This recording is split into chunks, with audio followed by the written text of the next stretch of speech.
Rebonsoir à toutes et à tous et bienvenue pour le dernier temps de ce Mediapart Live installé dans nos nouveaux locaux, nos nouveaux décors en tout cas du studio du Passage Brulon.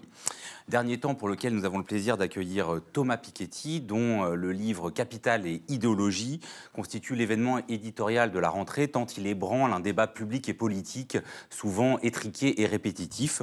Thomas Piketty, bonsoir. Bonsoir. Merci d'être là pour ce qui doit être à peu près votre 47e interview depuis la sortie du livre au seuil. Mais rassurez-vous, ce ne sera pas une redite. On ne vous demandera pas pourquoi vous détestez les riches, pourquoi vous voulez faire fuir tous les entrepreneurs de France, parce que votre livre soulève bien d'autres questions. Il s'agit en effet d'une fresque massive, puisque à la fois d'une fresque historique et d'une fresque du bon gouvernement, puisque vous remontez plusieurs siècles en arrière pour déboucher sur des propositions concrètes. Pour rien de moins que je vais vous citer, donner une idée plus précise de ce à quoi pourrait ressembler une meilleure organisation politique, économique et sociale pour les différentes sociétés du monde au XXIe siècle.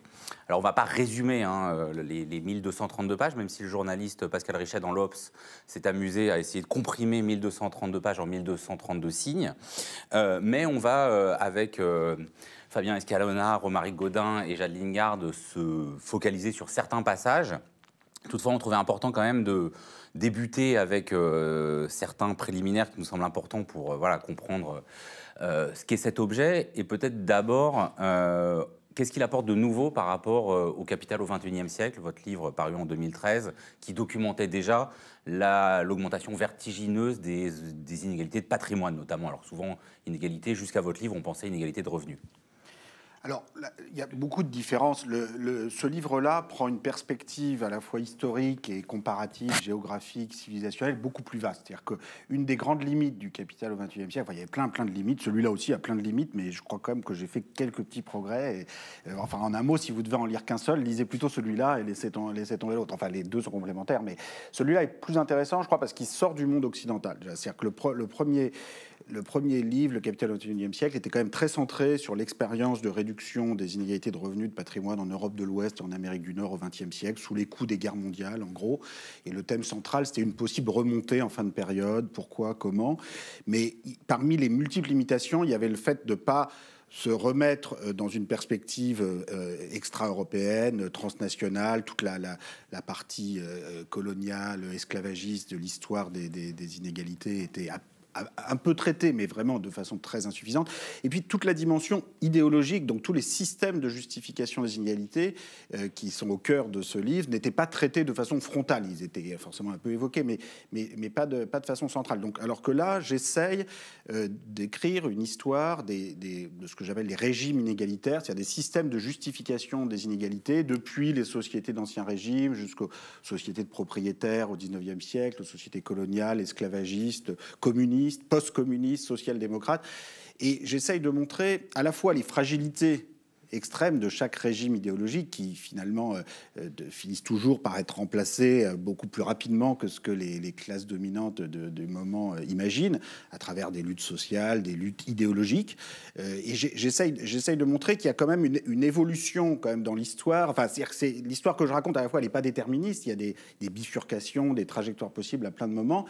Mais il y a quand même une espèce d'apprentissage pour essayer de sortir du cadre de propriété privée avec la sacralisation des droits de propriété extrêmes qu'on a au XIXe siècle, et que cette histoire n'est pas terminée. Donc elle a été interrompue dans les années 80-90, on va en reparler j'imagine, mais il y a quand même un cours de forme de dépassement de la propriété privée qui, je pense, non seulement est possible et nécessaire, mais peut tout à fait continuer son cours. Et dans ce cours, vous dites que vous entendez dresser les contours d'un nouveau socialisme participatif pour le XXIe siècle. Il vous semble temps et important de reprendre ce terme de socialisme, dont quand même le soviétisme a abîmé beaucoup de la notion et dont le hollandisme a achevé de délégitimer la version social-démocrate. Oui, non, c'est vrai qu'entre le soviétisme et le hollandisme, il y a beaucoup d'écueils possibles. Le premier était quand même encore plus dramatique et plus long. Moi, je pense quand même que le mot mérite d'être repris, d'être sauvé. Bon, j'avais des questions à la fête de l'humanité il y a quelques jours qui me demandaient pourquoi pas communisme participatif. Bon, moi, je suis pas. Ce qui compte, c'est quand même plus le contenu. Donc, je vais pas faire la police du langage. Est-ce que le mot socialiste peut être sauvé, le mot communiste ne peut plus l'être? Je pense que le mot socialiste peut être plus facilement sauvé que le mot communiste, mais bon, c'est une opinion personnelle dont je ne vais pas en faire le cœur de mes convictions. C'est plutôt la question centrale, c'est comment on repose la question du régime de propriété. Et c'est vrai que mon histoire de l'inégalité, elle part quand même de la Révolution française, qui est à la fois un moment d'émancipation par rapport à la société d'Ancien Régime, mais qui va devenir un moment de sacralisation de la propriété privée. Et le cas le plus extrême que je raconte dans le livre, c'est le moment de l'abolition de l'esclavage, où tous les intellectuels libéraux, dits libéraux, à commencer par Tocqueville, partent du principe qu'il faut avoir impérativement une compensation financière, non pas pour les esclaves, mais pour les propriétaires d'esclaves. Et c'est ainsi que Haïti, qui a voulu devenir libre à la suite d'une révolte d'esclaves, c'est pas l'Assemblée en France, la Convention qui par générosité proclame l'abolition, c'est une lutte, c'est des révoltes. Et la monarchie française restaurée en 1825 finit par accepter l'indépendance de l'île, mais à condition que l'île paye une dette publique gigantesque, à l'équivalent de 3 années de production, on dirait aujourd'hui 300% du PIB, pour avoir osé être libre et priver les propriétaires d'esclaves de leur propriété. Et cette dette sera repayée jusqu'au milieu du XXe siècle. Et l'abolition britannique dans les colonies britanniques en 1833, puis l'abolition en 1848 pour le reste des îles esclavagistes françaises, Réunion, Martinique, Guadeloupe, se fait avec moult compensations financières aux esclaves, avec un argument imparable dans l'idéologie propriétariste de l'époque, qui est de dire si vous commencez à remettre en cause une propriété qui, après tout, a été acquise dans un cadre légal, vous ne vous arrêterez pas. Cette boîte de Pandore ne sera jamais refermée. Et par exemple, qu'allez-vous faire de quelqu'un qui possédait des esclaves jusqu'à l'an dernier, qui les a vendus, qui maintenant possède des actifs immobiliers financiers? Vous n'allez pas, lui, le laisser tranquille alors que le propriétaire d'esclaves est exproprié sans compensation. Donc, vous voyez bien, vous allez être obligé de tout remettre en cause. Et de fait, si on réfléchissait aujourd'hui à quel aurait été un système juste, bon, déjà sans doute pas de compensation aux propriétaires d'esclaves, mais si on avait voulu, par exemple, comme Condorcet le proposait déjà en 1780, payer une pension pour les esclaves, leur donner accès à la terre, à la propriété, il aurait sans doute fallu mettre à contribution non seulement les anciens propriétaires d'esclaves, mais sans doute les propriétaires en général, parce que ceux qui avaient de la propriété industrielle ou financière avaient bénéficié du système esclavagiste. Et donc, oui, effectivement, ça aurait exigé de mettre en place une forme de circulation de la propriété, de redistribution très forte de la propriété, du type que celle que j'évoque pour la suite. Mais c'est d'abord cette relecture historique qui me conduit à cette analyse. C'est-à-dire que je pense qu'aujourd'hui, on souffre potentiellement du même type de sacralisation de la propriété. Alors, ce n'est pas sur la question de la propriété esclavagiste, mais sur la question de la propriété des ressources naturelles ou des connaissances publiques que certains voudraient s'approprier sans limite. C'est toujours cette espèce de logique de l'accumulation sans limite, l'accumulation de la propriété privée qui ne sait pas s'arrêter, sauf si, justement, on la pense de façon sociale, temporaire, comme une réalité qu'on peut utiliser tant qu'elle reste dans des proportions raisonnables. Et je pense qu'à la lumière de l'histoire, et en particulier à la lumière de l'histoire du XXe siècle, où il y a eu des tentatives, d'un côté des tentatives catastrophiques en Union soviétique de remplacement de la propriété privée, mais des tentatives, d'autre part, beaucoup plus réussies de dépassement de la propriété privée à travers la cogestion dans les pays d'Europe germanique nordique, la très forte progressivité fiscale dans les pays anglo-saxons. Enfin, il y a beaucoup de choses à apprendre en les poussant plus loin, permettant de sortir de cette peur du vide, finalement, qui fait qu'on n'ose pas remettre en cause la propriété, quel que soit le nombre de zéros des milliardaires, qui pourraient avoir 10 milliards, 100 milliards, 1000 milliards par personne, ce ne sera jamais assez, et on n'ose pas remettre en cause, soi-disant parce qu'on ne saurait pas où s'arrêter. Eh bien, si, il faut remettre ça en cause et repenser la propriété. Est-ce que, effectivement, on va avoir le temps un peu d'examiner ces différentes mesures, cette manière de repenser la propriété en développant une propriété sociale mais renouvelée, approfondie, plus forte que ce qu'a été la cogestion à l'allemande, en développant une propriété temporaire fondée principalement sur un impôt annuel sur les patrimoines importants. Mais est-ce que cette redéfinition de la propriété vous semble être suffisante pour dépasser le capitalisme? Puisque c'est quand même le terme que vous employez. Tout dépend où on place le curseur sur la propriété sociale, la propriété temporaire. Mais je pense que si on place le curseur suffisamment loin, oui, il faut bien voir que ça a commencé au XXe siècle avec des luttes considérables. Moi, le cas de la Suède est quand même très intéressant parce que, quelles que soient les limites de la société social-démocrate suédoise et de la social-démocratie en général, et en particulier la Suède, depuis les années 90-2000, malheureusement, est rentrée dans une logique de course-poursuite fiscale, de concurrence fiscale, qui est assez néfaste collectivement. Mais il reste que la Suède constitue un exemple où c'était un pays qui était extrêmement inégalitaire. C'est ça qui est intéressant, c'est que la Suède, de 1865 à 1911, c'était le cas le plus extrême en Europe de sacralisation de la propriété privée, puisque les droits de vote politiques étaient proportionnels à la fortune. C'est-à-dire que c'est pas seulement comme en France, dans les sociétés censitaires du 19e siècle, où voilà, vous aviez les 1% les plus riches qui votaient sous les monarchies censitaires en France, et puis c'était tout. En Suède, c'était à l'intérieur de ceux qui votaient, vous aviez un droit de vote, 2 droits de vote, jusqu'à 100 droits de vote, et même aux élections municipales, il n'y avait pas de plafonnement et vous aviez des dizaines de communes en Suède où une seule personne avait plus de la moitié des voix. Donc on avait des dictateurs à la légitimité démocratique impeccable. Les entreprises même avaient le droit de voter. Et c'est seulement à la suite de mobilisations très fortes, ouvrières, syndicales, social-démocrates, qu'on a quand même dépassé ce système, alors non seulement sur le système des droits de vote, mais aussi pour les droits de vote politiques, mais aussi sur les droits de vote à l'intérieur de l'entreprise. C'est-à-dire quand vous avez entre un tiers ou la moitié des droits de vote dans les conseils d'administration des entreprises, y compris dans les plus petites entreprises, dans le cas de la Suède, ce qui n'est pas le cas en Allemagne, où c'est vraiment limité aux plus grandes entreprises, pour les représentants des salariés, c'est quand même plus tout à fait la même propriété privée. C'est-à-dire que les actionnaires, d'ailleurs, s'ils ne sont pas trompés, ils se sont battus contre ça, et ce sont à nouveau des mobilisations très fortes qui ont imposé ça. Comment aller plus loin que ça? Moi, j'indique des directions. C'est-à-dire, je dis une façon. Bon, déjà, pour commencer, si vous avez la moitié des voix pour les représentants des salariés, ça veut dire qu'il suffit de détenir une part assez faible dans le capital pour faire basculer la majorité. Deuxième piste, si vous plafonnez les droits de vote des plus gros actionnaires individuels, donc moi, je défends l'idée que dans des toutes petites sociétés, la personne qui a apporté le capital sur une épicerie, un restaurant, peut conserver la majorité des 50% des droits de vote qui ne vont pas aux salariés. Mais par contre, sur une grande société, je dis, bon, ça pourrait, au-delà de 100 salariés, aucun actionnaire individuel ne devrait plus avoir que 10% des droits de vote. Donc vous voyez que là, déjà, vous êtes dans une répartition du pouvoir qui n'a plus grand-chose à voir avec le principe une action, une voix. Et si vous ajoutez par-dessus ça le fait que, par ailleurs, la propriété elle-même fait l'objet d'une circulation permanente, donc dans la proposition que je fais. Actuellement, on est dans une situation où la moitié de la population, ou même les 2 tiers de la population, n'hérite de jamais rien. On reçoit quelques milliers d'euros maximum. C'est-à-dire qu'il faut quand même qu'on dise que ce qu'on a beaucoup entendu, votre idée d'impôt sur les patrimoines importants, c'est pour créer un héritage pour tous. C'est pour que tout le monde ait accès à un minimum de patrimoine. Donc la proposition que je donne, mais c'est juste pour mettre des chiffres, après on peut aller plus loin que ça, on peut construire à partir de ça. C'est uniquement pour fixer les idées. C'est 120 000 euros à 25 ans pour tout le monde. Donc ça fait à peu près 60%. Actuellement, le patrimoine moyen, c'est 200 000 euros. La médiane, c'est 100 000 euros parce que y a des gens très hauts, très riches en haut, qui tirent la moyenne vers le haut, mais la médiane est avec 100 000 euros. Donc, quand vous avez tout le monde qui a 120 000 euros, ça change quand même pas mal les choses, dans le sens où vous pouvez... D'abord, vous rajeunissez énormément le patrimoine, ce qui est quand même une bonne chose, de façon générale. Vous donnez la possibilité d'acquérir un logement et de pouvoir garder son salaire pour soi, au lieu de reverser toute une partie de son salaire comme loyer à des enfants de propriétaires pendant toute une vie. C'est pas rien. Et vous pouvez éventuellement participer à la création d'une entreprise, je sais pas, un média participatif, par exemple, par exemple.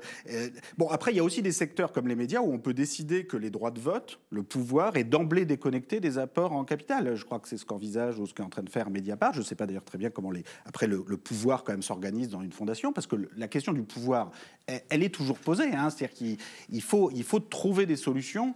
Il ne suffit pas de dire on abolit la propriété privée, c'est très bien, mais ensuite il faut dire comment on construit le pouvoir et comment on le répartit, comment il circule. Donc moi je fais des propositions où je dis effectivement la propriété privée dans des proportions raisonnables, quelques centaines de milliers d'euros, quelques millions d'euros, quelques dizaines de millions, mais là il faut que ça circule très très vite. Et en tout cas, c'est vrai que la propriété privée de plusieurs centaines de millions, plusieurs milliards, je vois pas bien l'intérêt général dans tout ça, et donc oui, le barème d'imposition qui est proposé, avec 90% à 2 milliards, 60% à 200 millions, mettrait fin presque immédiatement à des propriétés de ce type-là. Mais voilà, ça me paraît tout à fait défendable. Mais c'est là où votre livre il produit quand même un double effet, parce que vous prenez le cas de la Suède qui est passée d'un régime ultra censitaire à une des démocraties les plus égalitaires. Donc on voit bien, tout à l'heure vous parlez de bifurcation, qu'on peut assez rapidement passer d'un régime inégalitaire à un régime égalitaire et inversement. Et en même temps, vous dites bien que finalement au 19e siècle, au 20e siècle et au début du 21e siècle, les 50% les plus pauvres de la population n'ont jamais détenu une part conséquente du patrimoine des nations. Est-ce que du coup ça peut vraiment changer? Parce qu'il y a pourtant une grande réduction des inégalités entre 1914 et 1970. Donc, je pense à quelles conditions? C'est un des principaux échecs de la social-démocratie. C'est-à-dire que la social-démocratie, comme elle s'est développée en Europe au milieu du XXe siècle, et en particulier de 1950 à 1980, a réussi un certain nombre de choses, mais il y a des choses clairement qu'elle a pas réussi, et en particulier sur la propriété. Elle n'a pas su pleinement, le moins qu'on puisse dire, dépasser le régime de propriété privée capitaliste. C'est-à-dire que malgré les avancées qu'il y a eu sur la cogestion, malgré les avancées qu'il y a eu en termes d'une diminution des écarts de patrimoine, les 50% les plus pauvres, comme vous le disiez, n'ont en fait, en gros, jamais rien possédé. Donc ça donne une idée. Si on compare, je fais ça au tout début du livre, la part des 50% les plus pauvres dans la propriété totale et la part des 1% les plus riches, les 1% les plus riches ont toujours eu beaucoup, beaucoup plus que les 50% les plus pauvres, alors que les 50% les plus pauvres sont quand même 50 fois plus nombreux. Donc ça donne une idée du fait que les patrimoines sont toujours restés très concentrés. Donc pourquoi la social-démocratie n'a pas réussi? Je pense que, disons, pendant toute la période soviétique, le débat était en partie anesthésié par l'existence de l'Union soviétique. C'est-à-dire que le vrai, pour des travaillistes britanniques comme pour des socialistes français, il fallait nationaliser pour être à la hauteur. Jusqu'aux années 80, c'était le standard. Et puis, dès la chute de l'Union soviétique, là, les nationalisations sont complètement passées de mode, et ça a été remplacé, en gros, par rien du tout, en termes de projet vraiment pour dépasser la propriété privée. Et les socialistes français, comme les travaillistes britanniques, se sont mis à rentrer dans une phase, voilà, on libéralise tous les flux de capitaux sans aucune régulation collective, et il n'y a plus aucune ambition. Et même la cogestion germanique-nordique, ça ne les intéressait même pas, alors a fortiori aller plus loin que ça. Donc il y a eu...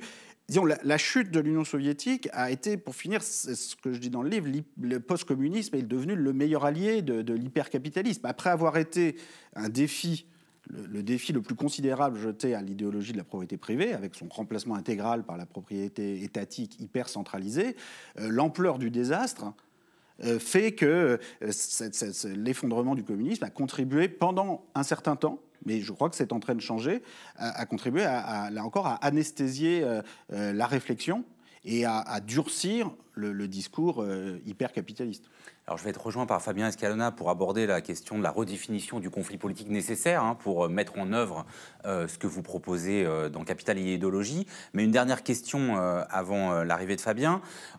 C'est un livre qui donne quand même envie de comprendre un peu votre parcours, votre itinéraire intellectuel et politique, parce que vous dites vous-même que vous avez été socialisé dans des études plutôt libérales, que là, on a l'impression en tout cas que vous vous radicalisez. Est-ce que c'est au contact de quoi? Pourquoi? Alors, moi, est-ce qu'on peut le dire comme ça? En gros, je vais commencer par dire ce que j'ai fait dans mon travail. Moi, j'ai écrit 3 livres. J'ai écrit un livre en 2001 qui s'appelle « Les hauts revenus en France au XXe siècle ». J'ai écrit un livre en 2013, « Le capital au XXIe siècle ». Et là, j'ai écrit un livre en 2019, « Capital, idéologie ». Et ces 3 livres m'ont fait beaucoup évoluer, effectivement, par rapport à... Disons, quand j'avais 20 ans, 25 ans, c'est vrai que la chute du communisme, comme beaucoup, je l'ai pris... Bon, j'avais des parents qui avaient été militants extrême gauche dans les années 70, des grands-parents catholiques de droite. Bon, enfin, j'avais toutes sortes de persuasions politiques dans ma famille, comme tout le monde, j'imagine, jusqu'à un certain point. Mais sur mon expérience personnelle, moi je fais partie de cette génération qui a eu 18 ans avec la chute du mur. J'ai voyagé comme étudiant en Roumanie, à Moscou en 91, 92, 93, et c'est vrai que j'ai été marqué par tout ça. Et donc, c'est pas que j'étais anti-communiste, mais enfin, si vous lisez mes premières tribunes dans Libération en 98, où j'explique en substance que la famine en Corée du Nord implique qu'il ne faut pas faire alliance avec le Parti communiste français en France, je relis cette tribune aujourd'hui, bon, j'avais 26 ans, 27 ans, je ne la réécrirai pas comme ça. Donc, ça me fait sourire, enfin, comment dire, j'essaye d'avoir de la distance par rapport à ça, parce que j'étais, effectivement, j'étais plutôt centre-gauche, disons pour simplifier, dans les années 90, quand j'avais 25 ans. Je pense en partie parce que, voilà, il y avait mes parents d'extrême gauche, je les trouvais pas super convaincants. La chute du communisme, je trouvais quand même quoi. Mais bon, chacun se cherche, chacun essaye d'apprendre. Ce qui est sûr, c'est que ce qui m'a fait évoluer, d'après moi, enfin, ce sont mes recherches. C'est-à-dire que quand j'ai commencé à écrire les hauts revenus en France au XXe siècle, c'est vrai que ce qui m'a frappé, c'est à quel point la réduction des inégalités au XXe siècle, ça avait été d'abord la suite de conflits sociaux, de crises extrêmement violentes, et c'était pas voilà, le suffrage universel et la marche en avant vers la rationalité démocratique conduisait à la réduction des inégalités. C'est pas du tout comme ça que ça s'est passé. Et cette histoire très, très violente de la réduction des inégalités au XXe siècle, qui est au cœur de mon premier livre de 2001, bon, ça m'a déjà fait sérieusement évoluer. Et puis ensuite, bon, la crise financière de 2008 m'a amené à beaucoup plus étudier le processus d'accumulation financière, d'accumulation du capital au niveau international et toutes les fragilités de ce système capitaliste mondialisé. Et ce processus d'accumulation du capital à l'échelle internationale est un peu au cœur du capital au XXIe siècle. Là, j'étudie d'autres sources. Hein, j'étudie des sources coloniales, des sources sur les idéologies. J'écris cette histoire idéologique des inégalités. Bon, il y a une évolution... oui, que j'assume, que je crois que c'est aussi à ça que ça sert de faire de la recherche en sciences sociales, c'est qu'on ne sait pas à l'avance où on va atterrir lorsqu'on tire des sources et qu'on... Et en même temps, ma trajectoire est aussi, je pense, représentative effectivement d'un moment des années 90 où l'effondrement du communisme a pu conduire à pousser le bouchon un peu trop loin de l'autre côté, c'est le moins qu'on puisse dire. Le post-communiste lui-même, enfin la Russie... voilà, c'est le refus complet de toute possibilité d'un internationalisme égalitaire, c'est le repli nationaliste, tribal dans ce que ça a de pire, le refus de toute réduction des inégalités. C'est quand même le pays qui a aujourd'hui une flat tax sur les revenus, donc c'est 13% l'impôt sur le revenu aux États-Unis, que vous ayez 1 milliard de roubles ou 100 roubles par mois. Donc même Trump, il n'oserait pas formuler ça. Enfin, il aimerait dans ses rêves les plus fous, mais c'est pas permis, disons, dans le langage politique américain. Ça finira peut-être par venir, mais pour l'instant, on n'en est pas là. Donc voilà, il n'y a pas d'impôt sur les successions. Vous commencez par donner toutes les ressources naturelles du pays à un petit nombre de gens, puis après, ils transmettent tout ça sans impôt sur les successions. Comme en Chine, d'ailleurs. C'est-à-dire que le post-communisme, c'est quelque chose quand même dont il y a quelque chose de fou. Hong Kong, on en parlait tout à l'heure dans notre émission, c'est quand même le seul pays du monde qui est devenu plus inégalitaire après être devenu communiste, qui a supprimé son impôt sur les successions, enfin en tout cas après être passé sous la coupe du Parti communiste chinois et de la République populaire de Chine.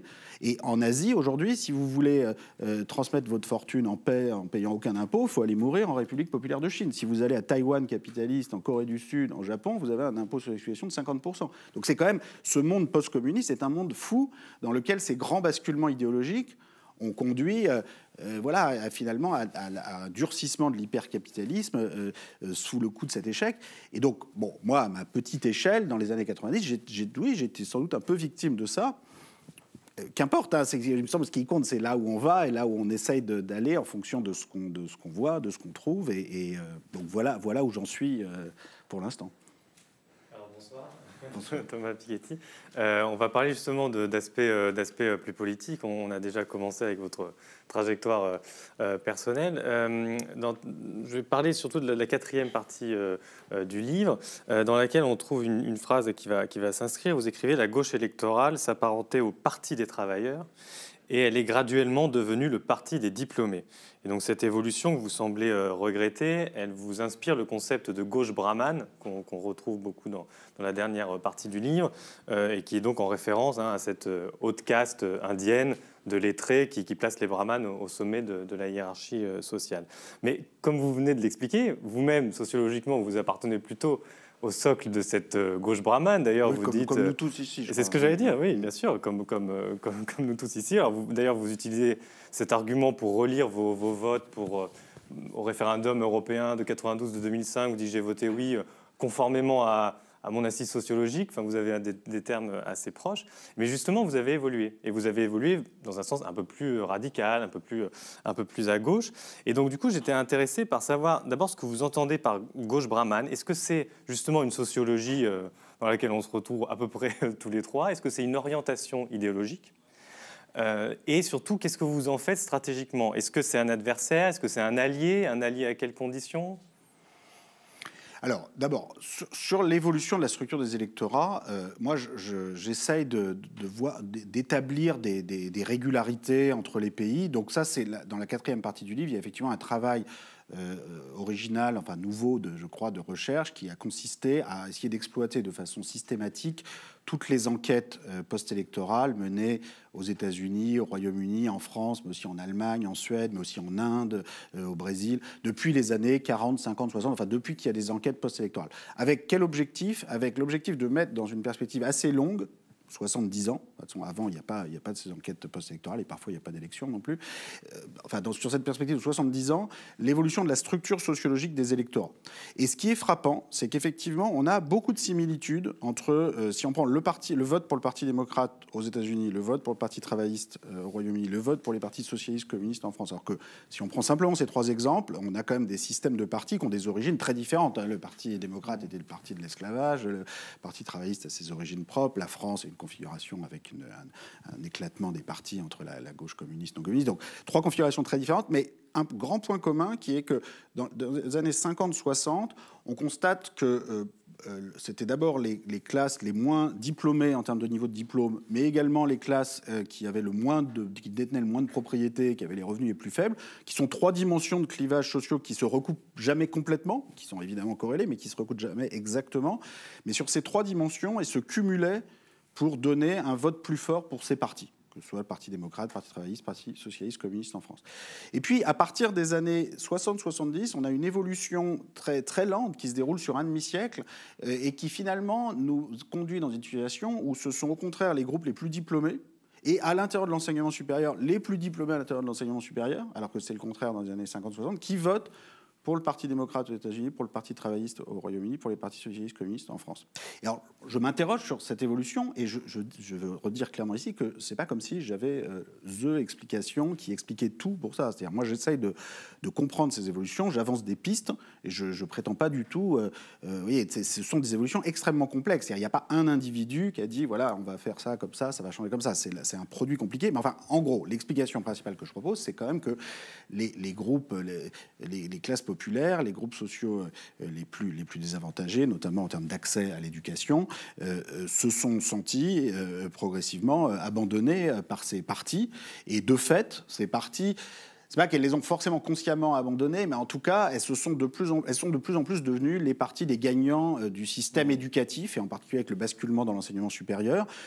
Des gagnants de la mondialisation, alors c'est un peu ce qui se jouait là avec le vote Hillary Clinton, qui pour la première fois était non seulement le vote des plus hauts diplômés, ce qui était le cas du Parti démocrate depuis une vingtaine d'années, mais est devenu pour la première fois le vote des plus hauts revenus, et presque le vote des plus hauts patrimoines par rapport à Trump. Bon, ça peut changer avec un autre candidat républicain, mais on ne sait pas très bien. Et c'est ce qui est évidemment en train de se passer en France avec la coalition Macron, qui regroupe à la fois les plus diplômés issus de l'ancien électorat de gauche, les plus hauts patrimoines issus de l'électorat Fillon, pour résumer, et on met tout ça ensemble et on a la coalition qu'on connaît. Et donc, pour comprendre cette évolution qu'on a là, je dis, il faut regarder cette longue séquence où en fait la coalition de l'après-guerre, où les moins diplômés, les moins riches en patrimoine, les moins riches en revenus se retrouvaient grosso modo dans le même parti ou dans la même coalition de partis politiques, était en fait un moment assez particulier qui correspondait aussi, alors comment j'essaye de l'interpréter, à un programme d'action qui était suffisamment fort et suffisamment rassembleur, le développement de la sécurité sociale, d'un État social,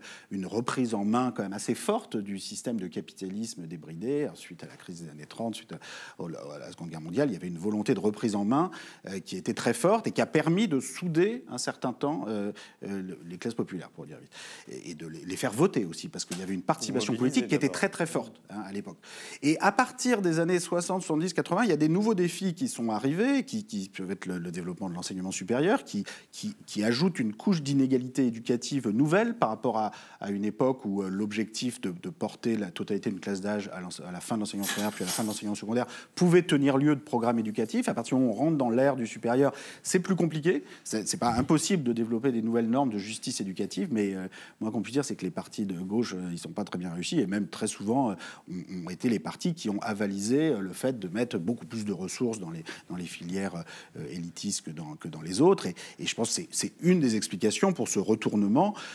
Et puis des nouveaux défis sont arrivés. C'est-à-dire que le tournant des années 80-90, j'évoquais tout à l'heure, la perte de repères par rapport à la question de la propriété publique, des nationalisations, a fait basculer une partie des partis de gauche dans un régime où on s'est mis à libéraliser notamment les flux de capitaux sans aucun contrôle.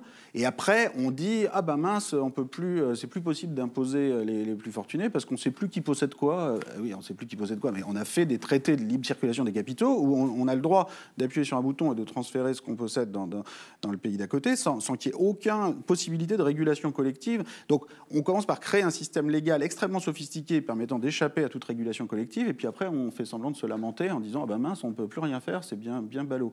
Donc là, il y a quand même une responsabilité. Voilà, on est passé sans coup férir d'un programme nationalisation intégrale à un programme où on libéralise les flux de capitaux sans aucune régulation. Donc là, il y a eu un basculement, qui n'est pas tout à fait le basculement de la Russie communiste à la Russie post-communiste, mais qui est un peu du même ordre. C'est-à-dire qu'il y a eu une désillusion et qui a conduit à une espèce d'abandon complet de toute perspective de remise, de dépassement du régime de propriété capitaliste, donc, en fait, pour résumer. Vous comprenez, cette histoire de dépassement du régime de propriété, pour vous, ça doit être un moyen pour cette gauche brahmane de se reconnecter à ces milieux populaires. Moi, je ne suis pas dans la tactique politique. J'essaye d'analyser les évolutions de régimes inégalitaires. Moi, je ne veux pas me faire embaucher comme consultant électoral. Vous ne parlez pas à n'importe qui dans ce livre, quand même. C'est pas... Bon, c'est un livre pour ceux qui lisent des livres, c'est un livre de sciences sociales. S'il y a des responsables politiques qui, par miracle, lisent des livres, tant mieux pour eux, tant mieux pour nous. Mais ce n'est pas du tout le sujet. C'est-à-dire là, sur la dernière partie, sur la structure des électorats, j'essaye d'abord de comprendre d'où viennent la structure des électorats qu'on a aujourd'hui. Pourquoi c'est important ? C'est important, alors il y a le débat français, mais par exemple, dans le débat américain, débat états-unien, il y a quelque chose de très, très énervant, enfin moi qui m'énerve beaucoup, c'est cette façon dont une bonne partie des démocrates explique que si les classes populaires blanches ont fui le Parti démocrate, c'est parce qu'elles sont indécrotablement racistes, pour résumer. Et que tout a commencé dès lors que les démocrates, dans les années 60, ont épousé le combat des droits civiques. Bon, en fait, on les a un peu forcés, c'est comme surtout les mobilisations des Noirs américains qui ont obligé des démocrates, quand on ne voulait pas, à aller envoyer des troupes pour imposer la déségrégation dans le Sud. En tout cas, une thèse commune, c'est de dire, à partir du moment où le Parti démocrate a fait ça, tous les blancs racistes du Sud ou du Nord sont passés chez les républicains, ont voté pour Nixon en 68-72, pour Reagan en 80, pour Trump aujourd'hui. Et voilà, on ne peut rien y faire. On fait des politiques merveilleuses qui vraiment les aident à qui mieux, mais ils n'y comprennent rien. Ils sont indécrotablement racistes. Un peu le même discours qu'on peut avoir aujourd'hui, d'ailleurs, aussi en France, sur l'Europe, en disant, voilà, les classes populaires n'y comprennent rien, elles sont indécrottables, on ne peut rien y faire. Aux États-Unis, ce qui est très énervant dans ce discours, c'est que si justement on regarde cette évolution de la structure des électorats, on voit qu'il y a eu ce retournement complet du clivage éducatif, avec les partis de gauche qui étaient les partis des classes les plus défavorisées, qui sont devenus les partis diplômés, à peu près avec le même timing en France, au Royaume-Uni, en Allemagne, en Suède, et pas seulement aux États-Unis, donc dans des pays où il n'y a pas eu la lutte des droits civiques dans les années 60. Donc c'est aussi une façon de dire, en l'occurrence d'un amis démocrates états-uniens, écoutez, sortez un peu du cadre américain et posez-vous des questions sur est-ce que vraiment vos politiques ont été au service des classes populaires. Et je pense que la réponse est non. C'est-à-dire que le clivage racial, c'est pas qu'il n'est pas important, il s'est rajouté. Il y a effectivement des groupes, que ce soit des républicains aux États-Unis ou des nouveaux partis xénophobes en Europe, ou les franges xénophobes du Parti conservateur au Royaume-Uni, qui ont évidemment surexploité le clivage racial, puis le clivage migratoire. Mais ça n'a pas commencé comme ça. C'est-à-dire au départ, il y a d'abord un abandon, en tout cas une absence de volonté de redistribution, de réduction des inégalités, qui est la première cause. Et la meilleure preuve, c'est la chute de la participation électorale. C'est-à-dire que si les classes populaires étaient spontanément racistes et formées très heureuses de voter pour des partis racistes, on va avoir des taux de participation formidables. Ce qu'on observe, c'est une chute de la participation électorale, toute la chute. Je montre ça aussi, et je crois que ça n'avait pas été montré sur une perspective historique aussi longue. Il y a évidemment beaucoup de travaux, je veux dire, qui ont déjà utilisé ces enquêtes post-électorales. Et je suis désolé désolé s'il y en a certains que je n'ai pas cités, j'essaye de citer de ce que je peux. Bon, je ne connais pas tout, malheureusement. Mais ce qui, je crois, n'avait pas été fait, à ma connaissance, c'est de repartir des années 40, 50, 60 et d'essayer de voir sur la longue durée l'évolution de la structure des électorats par rapport au niveau de revenus, de diplômes, de patrimoine, et d'une façon qui permette de comparer dans le temps. C'est-à-dire, c'est un peu comme sur la mesure des inégalités. C'est pas que je ne vais pas remplacer la guerre des classes par la guerre des déciles, mais l'avantage d'essayer de ranger quand même les données en termes des 10% les plus riches, des 90% les plus hauts, des 50% les plus hauts, c'est qu'on peut faire des comparaisons entre des sociétés que ne permettent pas, par exemple, quand on regarde le vote ouvrier, c'est très intéressant, mais le pourcentage d'ouvriers n'est pas du tout le même en 1950, en 1980, en 1920, en 2012, ouvriers industriels, ouvriers des services, ouvriers agricoles. Et en fait, ce sont des catégories qui sont extrêmement utiles pour se mobiliser à un moment donné du temps. Mais quand on veut comparer historiquement des évolutions, ne sont pas forcément des catégories opératoires, en tout cas sur des longues durées et sur des sociétés très différentes. Donc là, la nouveauté dans cette quatrième partie, c'est d'essayer de comparer de façon systématique la structure de ces électorats. Bon, je ne prétends pas du tout que ça permet de tout résoudre et de tout comprendre, mais il me semble que ça apporte des éléments nouveaux dans le débat, en particulier sur le fait qu'au lieu de se penser complètement différemment aux États-Unis, en Europe, ce qui est un peu une tentation. Les gens aux États-Unis, en général, ça ne les intéresse pas beaucoup ce qui se passe en Europe ou dans le reste du monde. Mais en Europe aussi, on a tendance à regarder les dynamiques politiques aux États-Unis et le système de parti états-unien comme relevant d'une logique incompréhensible. Comment le parti de l'esclavage est-il devenu le parti du New Deal, puis le parti des droits civiques. Et moi, j'essaye de montrer qu'en fait, il y a des choses à en apprendre, y compris parfois de façon un peu effrayante sur les évolutions possibles des systèmes de partis en France et en Europe. Donc j'essaye de décentrer le regard aussi en regardant le cas de la structure des votes pour les partis indiens, qui montre d'ailleurs à quel point il n'y a pas de... Enfin, l'idée que par exemple les classes populaires issues de la culture ou de la religion majoritaire seraient spontanément toutes islamophobes est totalement battue en brèche dans le cas indien, où on voit les électeurs des classes populaires non musulmans qui votent pour les mêmes partis et les mêmes groupes que les électeurs populaires issus de la religion musulmane. C'est une configuration qui est à la fois très différente de celle qu'en Europe, mais qui en termes de montée en puissance du discours islamophobe et nationaliste, a malheureusement certains points communs, sauf que les stratégies de mobilisation politique ont été très différentes et ont permis, parce que des outils ont été développés concrètement pour convaincre les classes populaires issues de différentes origines qu'elles avaient des intérêts communs et que ce qui les rassemblait politiquement était finalement plus important que ce qui les différenciait. Ça a permis, alors je ne veux pas glorifier la situation, d'autant plus que Modi vient de regagner les élections, mais enfin, s'il n'y avait pas eu les attentats en janvier au Cachemire, il était plutôt parti pour perdre. Enfin bon, ça peut se discuter. Enfin, en tout cas, il y a en tout cas une structure de mobilisation politique qui ne va pas toujours dans le même sens et qui bat en brèche des visions extrêmement finalement condescendante des classes populaires qu'on entend beaucoup en Europe et qui, je pense, explique pas mal aussi le moment macronien qu'on a actuellement en France, où cette espèce d'idée que, bon, de toute façon, les classes populaires, ils votent Le Pen depuis 30 ans, donc on ne veut plus en entendre parler et on va faire notre politique entre nous, tranquille. Je pense que c'est une grosse partie de l'affaire de ce qui se passe actuellement. Et donc, bon, j'essaye de remettre ça en une perspective historique plus large.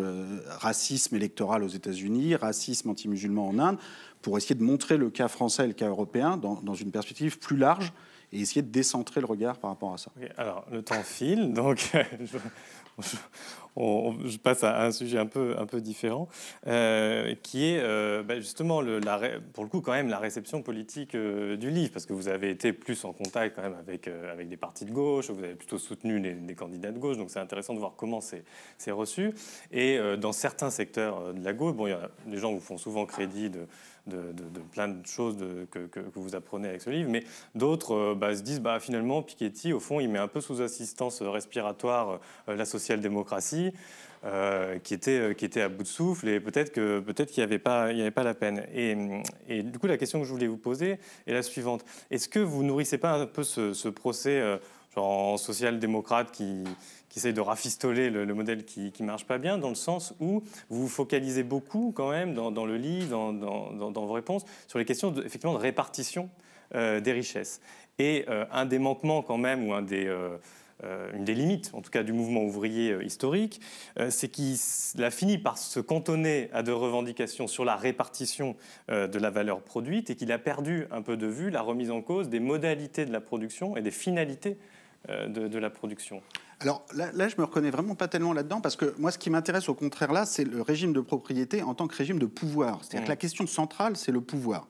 Enfin, c'est la seule question qui fait que le régime de propriété doit être dépassé. Donc, avec la question de la propriété sociale, donc le pouvoir pour les salariés, pour les représentants de salariés, avec la question de la circulation du pouvoir et de la circulation de la propriété. Donc, c'est vraiment ça le cœur de la réflexion. Donc, après, les questions de répartition des revenus, de réduction des revenus, y compris de revenus universels, dont je parle dans le livre, c'est très bien, mais j'essaye de montrer à quel point ça suffit pas, parce que ça ne va pas au cœur de la question de la propriété et donc du système de pouvoir. Et j'essaye de remettre au cœur cette question qui, je crois, malheureusement, est quand même un peu sortie de la réflexion politique, dans le sens où on a soit... voilà, on a eu des expériences de propriété étatique hyper centralisées qui ne font plus beaucoup d'adeptes, en tout cas généralisées à l'ensemble de l'économie. On peut avoir des tentatives locales d'organisation, de formes nouvelles, d'organisation de la production, de coopératives, de vie en communauté, mais qui ne vont pas s'étendre comme ça à tout le territoire, à tout le système économique, si on n'a pas quand même un changement du système légal. Donc il y a quand même la question de la prise du pouvoir et du changement du système légal. Et là, je pense qu'une réflexion sur le dépassement du système de propriété est quand même très très important, parce que on a toujours, disons, le mouvement socialiste au sens large se heurte toujours au discours conservateur consistant à dire, bon, mais voilà, vous dites que vous allez préserver la petite propriété privée, mais en fait, une fois que vous aurez commencé, vous allez tout prendre. Il n'y aura juste plus rien du tout. Et de fait, la réponse qui a été donnée historiquement, enfin sans remonter au fait qu'en Union soviétique, effectivement, y compris la plus petite propriété privée a été éradiquée à partir du moment où il y avait un moyen de production, aussi minime soit-il, en jeu.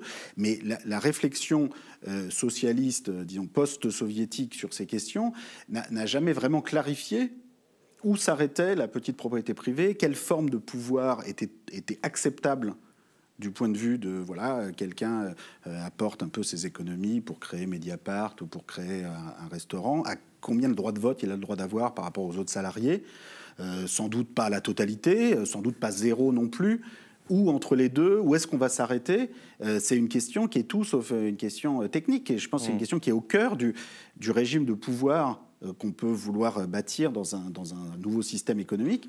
Et donc, moi, par rapport à ça, je prétends pas du tout apporter voilà, la formule magique, schlack, on appuie, c'est bon, ce serait stupide.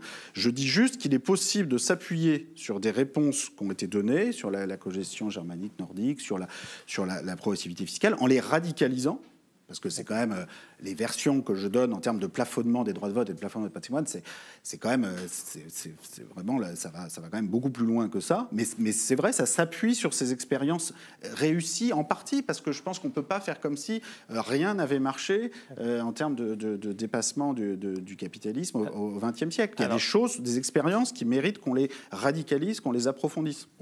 Justement.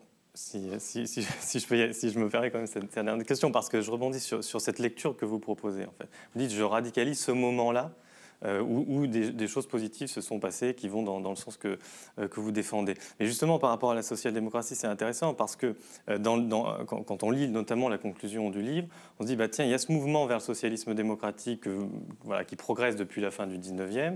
Vous décrivez que voilà, ça avance, il a des résultats, aidé par les 2 conflits mondiaux, vous l'avez rappelé. Et puis 1980, ça c'est la rupture, et depuis, on est arrivé il y a un autre temps, c'est l'ère de l'hyperpropriété, etc. Et donc il faut renouer le fil quelque part de ce socialisme démocratique. Mais il y a une autre lecture possible, qu'on peut tirer d'ailleurs du précédent livre que vous avez fait sur Capital. Vous avez montré que toute la période qu'on appelle en France les 30 Glorieuses était une période de niveau de croissance qui était exceptionnelle dans l'histoire même de l'humanité, peut-être, en tout cas des sociétés développées. Et donc, est-ce que quelque part, il ne s'est pas forgé dans les 30 Glorieuses, dans cette vraie parenthèse-là, une sorte d'illusion que petit à petit, pacifiquement, graduellement, on allait pouvoir en fait sortir de ce régime de propriété capitaliste, et que finalement on ne revient pas aujourd'hui à la normale qui est un choc frontal et des chocs d'intérêt où ça ne va pas se passer pacifiquement. Mais d'ailleurs, ça ne s'est pas passé pacifiquement. C'est-à-dire le passage du monde de 1914 à celui de 1950-1980, c'est pas du tout passé pacifiquement. Et donc la suite se passera sans doute pas pacifiquement non plus. Ça, c'est si la question que vous posez, c'est est-ce qu'une délibération tranquille à Mediapart ou comme ça sur une place publique va nous conduire au socialisme participatif demain? Est-ce que vous y croyez? Si vous voulez ma réponse, c'est non, je n'y crois pas. Je pense néanmoins que cette délibération est utile. Mais disons, la philosophie générale du livre, c'est que le changement historique est le produit de luttes sociales, mais qui doit aussi rencontrer des luttes idéologiques. C'est-à-dire que la lutte sociale en tant que telle, la conflictualité sociale, elle ne produit pas forcément de débouchés politiques ou institutionnels à la hauteur des espérances qui ont été placées dans le mouvement social en question. Et les expériences abondent au XXe siècle, évidemment, mais tout le temps, et encore aujourd'hui. Et donc, il y a besoin à la fois évidemment, de reconnaître le rôle moteur des luttes sociales, de la conflictualité sociale, et en même temps de prendre au sérieux la question des idées, des idéologies, du système de rechange. Et la stratégie consistant à dire tout ce qu'il faut, c'est de la conflictualité, et quand tout sera par terre, on pourra discuter de ce qu'on veut mettre, que ce soit sur les traités concernant l'Europe, que ce soit sur la question du régime de propriété, du régime de fiscalité. Je trouve que cette attitude qui se prétend très révolutionnaire est en fait extrêmement paresseuse et peut conduire à des résultats qui sont tout sauf révolutionnaires, qui peuvent conduire à du hollandisme, à du chavézisme, à tout ce que vous voulez. Enfin, il y a tous les écueils les plus extrêmes peuvent se retrouver autour de ça. Donc votre livre n'est pas juste pour l'amour de la science, c'est pour donner des billes au futur à ceux qui sont dans les luttes, du coup.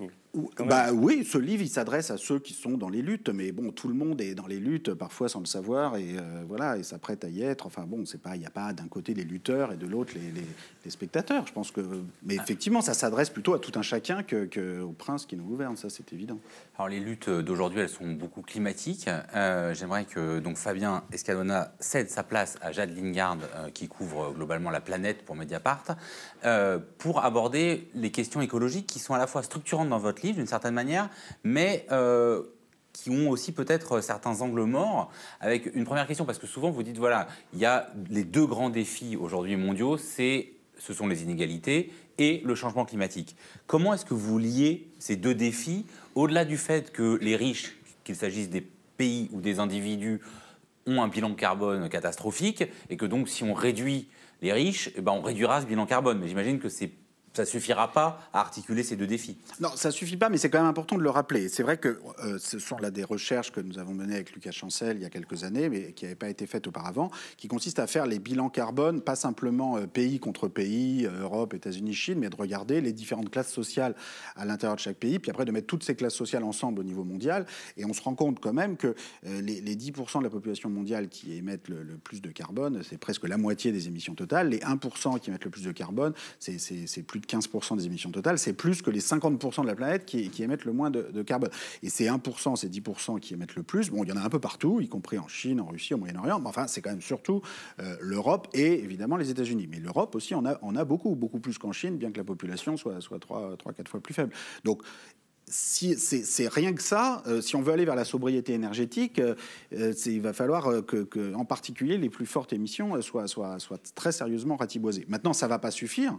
Il est évident que c'est un changement des modes de vie qui ne veut pas se limiter aux plus riches, qui concerne l'ensemble de la population. Mais pour qu'elle puisse être acceptée par les classes populaires, les classes moyennes, je ne vois pas par quel miracle ça pourrait être accepté si les gens ont l'impression qu'il y a des gens en haut qui continuent de se baffrer et d'émettre sans limite. Donc, je pense qu'effectivement, pour résoudre le défi climatique, il va falloir non seulement une très forte réduction des inégalités de revenus, de patrimoine, mais il faut en passer, oui, par une forme de dépassement du capitalisme et une forme de dépassement de la propriété privée, par un système de propriété sociale et temporaire tel que celui que je décris, ou par un autre. Mais je pense qu'il y a besoin d'un dépassement de cette nature. Alors, bonsoir. Bonsoir. On vit aujourd'hui à un moment que... en climat, certains qualifient de tipping points, donc de points de bascule, c'est-à-dire qu'on est en train de vivre collectivement, en tant qu'humanité, une expérience très particulière d'accélération considérable des destructions de l'écosystème, donc de l'endroit d'où on vit, et des recherches toutes récentes ont montré que en fait, le dérèglement climatique ne cesse de s'aggraver et qu'on serait potentiellement sur la voie aujourd'hui d'un réchauffement des températures moyennes du globe de 7 degrés. Donc c'est gigantesque, ça veut dire qu'on est potentiellement entré dans un monde qui n'a plus rien à voir avec celui qu'on a connu jusqu'à présent, avec des sécheresses terribles, avec une montée irréversible des océans, avec des ouragans absolument cataclysmiques. Et en fait, la première question que j'ai envie de vous poser, c'est face à ce nouveau monde qui est le nôtre en fait, désormais, et on sait que c'est irréversible, que ce nouveau monde-là arrive, est-ce que votre vision de l'économie et de la société et des inégalités n'est pas un peu décalée en fait par rapport à ce nouveau contexte dans lequel on est, et est-ce que c'est pas du coup un peu désuet d'une certaine manière par rapport à ce nouveau contexte-là ? Oui, non, je ne crois pas. Je pense qu'au contraire, c'est le fait de s'imaginer qu'on va résoudre ce défi climatique sans se poser la question du régime de propriété, sans se poser la question sérieusement du régime éducatif, fiscal et de l'organisation, de changement de système économique, et en brandissant simplement l'étendard vert, nouveau monde, mais sans donner vraiment de substance à ce qu'on veut dire. C'est pas forcément ça que je... Oui, mais pour moi, c'est un gros risque qu'il y a actuellement, parce que je vois des discours qui brandissent cet étendard, mais qui, en fait, sur le plan économique, sont souvent extrêmement conservateurs, sur le plan et de l'organisation économique. Et donc, pour moi, c'est un grand danger, justement, vu la gravité de la situation. Parce que vous semblez... Il y a tout ce que vous avez dit depuis tout à l'heure, donc je ne vais pas vous faire répéter, sur l'importance, en effet, de contrôler et de redistribuer cette propriété.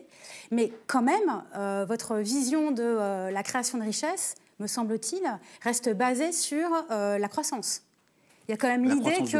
La croissance de l'économie. Mais c'est quoi la croissance de l'économie ? Mais vous êtes quand même, vous semblez en tout cas, si j'ai bien compris, attaché à rendre plus égalitaire, moins inégalitaire, un système de production de richesse qui est très inégalitaire aujourd'hui. Vous l'avez bien expliqué depuis tout à l'heure. Quelle richesse ? Oui, mais alors dans ce cas-là, n'êtes-vous pas dans ce modèle-là ? Parce que, en tout cas, c'est pas clair dans ce que vous avez écrit que vous mettez en cause ce modèle de croissance. Et vous voyez bien, quand on parle de modèle de croissance, c'est-à-dire cette économie où la richesse est produite par une activité économique qui est quand même globalement organisée autour d'une séparation entre ce qui est l'ordre du secteur privé, ce qui est l'ordre du secteur public. Vous semblez quand même, en tout cas, réfléchir dans un cadre économique qui est celui qu'on a jusqu'à présent. Non, je vous confirme que non. C'est-à-dire que l'activité économique consistant à prendre des richesses naturelles dans le sol et en disant, regardez, j'ai fait une très grosse production, j'ai pris une richesse naturelle là et je l'ai sortie du sol,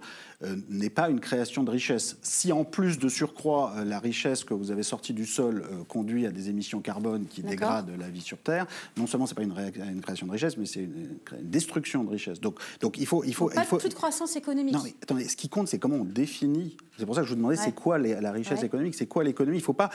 Toutes ces catégories-là, ce sont des catégories qui sont construites et qu'il faut déconstruire pour les reconstruire autrement. C'est-à-dire, si vous associez économie à une façon de mesurer la richesse, là, il y a plus d'issue. C'est-à-dire, donc tout le cœur, c'est justement de déplacer les frontières sur la façon dont on définit ces choses-là. Donc, comment vous redéfinissez, pardon, excusez-moi, pour que tout le monde puisse bien suivre, comment est-ce que vous redéfinissez la richesse en économie en situation de dérèglement climatique? Déjà, il faut mettre au cœur la question des ressources naturelles et la question de la dégradation des conditions de vie sur Terre et en particulier de tout ce qui est la dépréciation du capital sous toutes ses formes. Donc, bon, là, c'est un chapitre qui peut-être paraît un peu technique. Dans le chapitre 13 du livre, je parle beaucoup des nouveaux indicateurs de richesse. Je dis en particulier le produit intérieur brut, c'est complètement à mettre à la poubelle. C'est-à-dire que la notion, déjà, une notion plus intéressante, c'est la notion de revenu national, puisque là, on retire absolument, en principe du produit intérieur brut, toute la dégradation qui a été causée au capital. Alors, le problème, c'est qu'on le fait jamais de façon complète, c'est-à-dire qu'on ne prend pas suffisamment en compte les dégradations de capital naturel. Et il faut le faire. Alors, est-ce que c'est toujours utile de le faire? Est-ce que ça suffit, pardon, mais est-ce que ça suffit? Non, mais est-ce que ça suffit de prendre davantage en compte la dégradation du capital naturel? Alors, c'est marrant, c'est ce que j'allais dire, justement. Non, mais est-ce que ça, c'est pas... Mais même, enfin, comment dire, la terminologie. Est-ce qu'on n'est pas dans une terminologie capital naturel? Est-ce qu'on n'est pas dans une terminologie qui est au fond un peu dépassée? Donc la fin de ma phrase, j'ai essayé de la reprendre, c'était donc de dire, est-ce que ça a toujours un sens de se contenter de retirer la dégradation du capital naturel du produit intérieur brut pour calculer le revenu national? Et sans doute non, parce qu'il y a des choses qu'on fait à notre environnement, à commencer par le réchauffement, qui ont des conséquences sur la vie collective, dont la quantification en points de revenu national ou en milliards d'euros ne va pas épuiser le sens de l'entendement commun qu'on peut avoir pour se rendre compte de ce qu'on est en train de faire. Donc oui, il faut développer d'autres indicateurs. Alors actuellement, on a cet indicateur du nombre de degrés en plus qui, je pense, est intelligible et a du sens. Ouais. Est-ce qu'il va épuiser le débat? Est-ce qu'on ne va pas trop essayer de trouver d'autres indicateurs? Sans doute que si. En tout cas, ce qui est certain, attendez, on va pas se disputer là-dessus, ce qui est certain, c'est quand on est sur des degrés en plus auxquels vous avez fait référence là, c'est-à-dire qu'on commence à dépasser les 2, 3 degrés, 4 degrés en plus à l'horizon de quelques décennies, tout le monde sait bien, enfin on ne sait pas grand-chose sur le réchauffement, mais il y a un truc que tout le monde sait, c'est que dès lors qu'on a des réchauffements qui dépassent 2, 3 degrés, ça s'emballe. Ça peut partir n'importe où. Ouais. Les choses peuvent partir, alors là vraiment complètement... Cette notion de point de bascule. Voilà, complètement dans le décor. C'est-à-dire personne ne sait. Personne ne sait. Hein, et ça peut aller très très très loin. Donc la conclusion de tout ça, c'est, je pense qu'il faut se préparer à une organisation, disons, économique et une organisation de la répartition des ressources alors aujourd'hui, on fait souvent référence à des organisations qui se sont passées en temps de guerre où voilà, on a réussi pendant la Deuxième Guerre mondiale aux États-Unis à rationner la consommation de pétrole et finalement ça n'a pas si mal marché que ça. Je pense que c'est des expériences qui sont très utiles, qu'il faut revisiter. Mais en même temps, on ne peut pas se contenter de regarder voilà, comment on a fait pendant la Deuxième Guerre mondiale. C'est-à-dire qu'il faut essayer de repenser l'ensemble de l'organisation de l'économie à la lumière de ce type d'expérience, mais par rapport à des défis qui sont nouveaux. Mais je veux quand même revenir sur le fait que trop souvent, le risque de se focaliser uniquement sur la question écologique, c'est qu'en fait, on en oublie la substance quand même de l'organisation économique, de la question du régime de propriété. Et ça, vraiment... on est quand même dans une situation, politiquement, en France... Enfin, disons les choses clairement, il y a la moitié d'Europe Écologie Les Verts qui est passée avec La République En Marche pour supprimer l'impôt sur la fortune. Est-ce que la seconde moitié qu'il n'a pas fait est très différente de la première moitié? C'est une vraie question. En termes de stratégie d'alliance pour la suite, s'il y avait un scrutin un peu proportionnel en France, est-ce qu'on n'aurait pas une alliance LRM-ELV pour les prochaines législatives? C'est une vraie question. Donc je veux dire, oui, mais donc ça veut dire qu'on est quand même obligé sur la question du système économique, du système fiscal, d'être précis. C'est-à-dire qu'il ne suffit pas à nouveau de brandir l'étendard écologique et de dire moi je suis plus écologique que toi pour être dispensé de répondre à des questions sur l'organisation économique. Alors, et je veux dire aussi que même si... J'ai des questions précises. Oui, mais je veux dire aussi que même s'il n'y avait pas de défis climatiques et écologiques, il faudrait dépasser le capitalisme par le socialisme participatif, par la propriété sociale temporaire. Donc, je veux dire, il ne faut pas instrumentaliser la question climatique. Il faut la prendre au sérieux, mais je trouve que très souvent, elle est un peu instrumentalisée. C'est-à-dire que ça devient une espèce de truc presse-bouton et où il faut le remettre dans une perspective plus vaste. D'accord. Alors, là, ce que vous défendez beaucoup dans le livre, c'est l'instauration d'une taxe carbone progressive, donc qui correspond à ce que vous venez de dire, c'est-à-dire à la fois rendre plus coûteuses les émissions de CO2 qui réchauffent le climat, tout en l'alliant à un système redistributif où potentiellement, par exemple, une des propositions que vous faites, c'est que plus on émet, plus ça coûte cher d'émettre. Qui est une proposition qui... Oui, à un moment, on ne peut plus, simplement. Oui. Et qu'au bout d'un moment, ça devient, du coup, rédhibitoire. Voilà, je vous remercie. OK, ça, c'est une proposition. Mais simplement, encore une fois, si on reprend en tête, si on repense à ce contexte dans lequel on est, on peut considérer que OK, très bien, très intéressant, une taxation carbone progressive. Voilà, c'est fortement insuffisant. Donc, par exemple, est-ce que vous êtes favorable à l'interdiction immédiate des subventions aux énergies fossiles ? Oui, s'il faut les taxer, il ne faut pas les subventionner. Oui, ça, là, oui. D'accord. Oui, je vois pas. Ah non, mais si on les taxe, on ne les subventionne pas. Okay. Mais je veux insister sur le fait que la taxe carbone progressive, la carte carbone, là où on essaye de préserver un minimum pour ceux qui n'ont pas le choix, et puis on tape très très fort au-delà d'un certain niveau d'émissions, ça ne suffira jamais parce que en fait, très souvent, les vraies réductions d'émissions viennent plutôt des changements dans les normes de construction, les normes d'utilisation. Donc le signal prix ou le signal punitif, disons, ça peut avoir un effet s'il est suffisamment punitif sur des émissions très fortes, mais ça ne suffira jamais. Est-ce que vous êtes favorable à rendre obligatoire la rénovation thermique des bâtiments ? Oui, ça me paraît. Non, mais je pense que les normes. Donc des contraintes, des normes fortes et des contraintes. Mais bien sûr, mais d'abord, ce sont les normes. Fortes. Mais vous savez, c'était la même chose. Le développement des assurances sociales, enfin, c'est un autre sujet, mais le développement des assurances sociales au XXe siècle, ça ne s'est pas fait en disant tiens, on va mettre une incitation pour que tout le monde s'achète une assurance maladie. Enfin, si vous décidez que collectivement, l'assurance maladie doit être universelle ou que l'école publique doit être universelle, elle devient universelle. Bon, il y a plein de choses aujourd'hui, évidemment, sur les normes ou sur l'utilisation, c'est de la même nature. C'est-à-dire l'idée qu'on règle tout avec une petite incitation ici ou là, bien sûr que non. Bien sûr que non. Êtes-vous favorable à l'interdiction des vols aériens intérieurs ? Et vols aériens intérieurs. Alors dans quel pays ? En France. Non, je parle au niveau français. Moi, j'aimerais, oui, je trouve que ce serait mieux d'avoir du train partout. Oui. Y compris gratuité des transports, afin d'inciter les citoyennes et citoyens à prendre les transports collectifs plutôt que leur voiture. Ça vous semble intéressant comme mesure ? Oui, alors après, gratuité, combien de TGV par an gratuits là? Enfin, il faut quand même un peu regarder là quand même. Non, mais après, il faut affiner. Oui, mais sur le principe, parce que c'est une proposition qui est portée par des mouvements, de rendre les transports gratuits afin d'accélérer le basculement vers des transports transport local formidable, TGV dans toute la France, on va regarder quand même deux fois quand même pour vérifier. On peut, enfin, je ne sais rien, peut-être. Hein. Mais bon, le TGV, il n'est pas complètement gratuit pour l'environnement non plus. Voilà, donc il y a voilà, gratuité pour un truc qui éventuellement pollue, c'est pas non plus forcément la panacée. Mais sur le principe, c'est-à-dire le principe de rendre gratuit un service de transport collectif, le TGV n'est pas forcément le meilleur exemple, mais un transport collectif gratuit, ça vous semble une solution intéressante ou pas? Oui, bien sûr. Bien sûr. Alors, puisqu'on parlait des transports, et puisque la question qui nous est posée aussi, finalement, c'est, vous êtes chercheur, on est journaliste, on essaie de comprendre le monde dans lequel on est aussi des acteurs et des actrices, en fait, de ce monde. Et c'est la question qui nous est posée aujourd'hui. Aussi, c'est quel est notre comportement et quelle est notre position, finalement, dans ce monde-là qui est en plein bouleversement. Et donc, on voit depuis plusieurs mois cette jeune lycéenne, Greta Thunberg, qui s'est mise à incarner un mouvement très fort de grève pour le climat, Fridays for Climate, etc.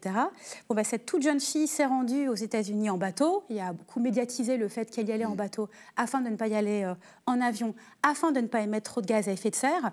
Et on entend aujourd'hui de plus en plus de chercheurs, y compris des climatologues, dire non, il faut absolument qu'on restreigne nos propres déplacements en avion. Donc ma question, c'est est-ce que de votre côté, vous continuez à prendre l'avion pour vos conférences? Est-ce que vous posez la question de réduire, y compris ces déplacements-là que vous faites, même pour le travail? Moi, je ne vais pas énormément à des conférences. J'ai pas mal voyagé après la sortie de mon bouquin Capital au XXIe siècle, mais globalement, sur les 15-20 dernières années, j'ai commencé ma carrière dans l'université américaine, mais depuis que je suis rentré aux États-Unis, je voyage en fait assez peu par rapport à d'autres. Mais c'est un choix que j'ai fait qui n'était pas au départ un choix climatique.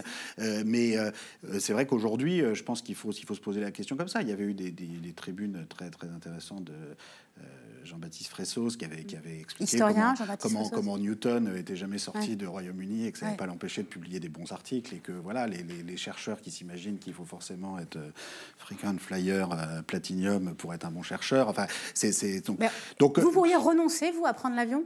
Est-ce que vous vous posez la question de renoncer à prendre l'avion? Moi, je me pose, comme je crois maintenant beaucoup de personnes, la question de qu'est-ce qu'on va se fixer comme règle individuelle et collective. Et oui, effectivement, c'est clairement, là, on n'a plus de repères. C'est-à-dire qu'on ne sait pas. Alors, on est chacun, là, on fait des efforts, on va cotiser sur un site pour payer le supplément de taxe carbone, etc. Quand on prend l'avion, en se disant, oui, normalement, ça a compensé. Bon, voilà, c'est toujours ça de fait, mais enfin, on n'est pas très content de faire ça, quoi. Donc,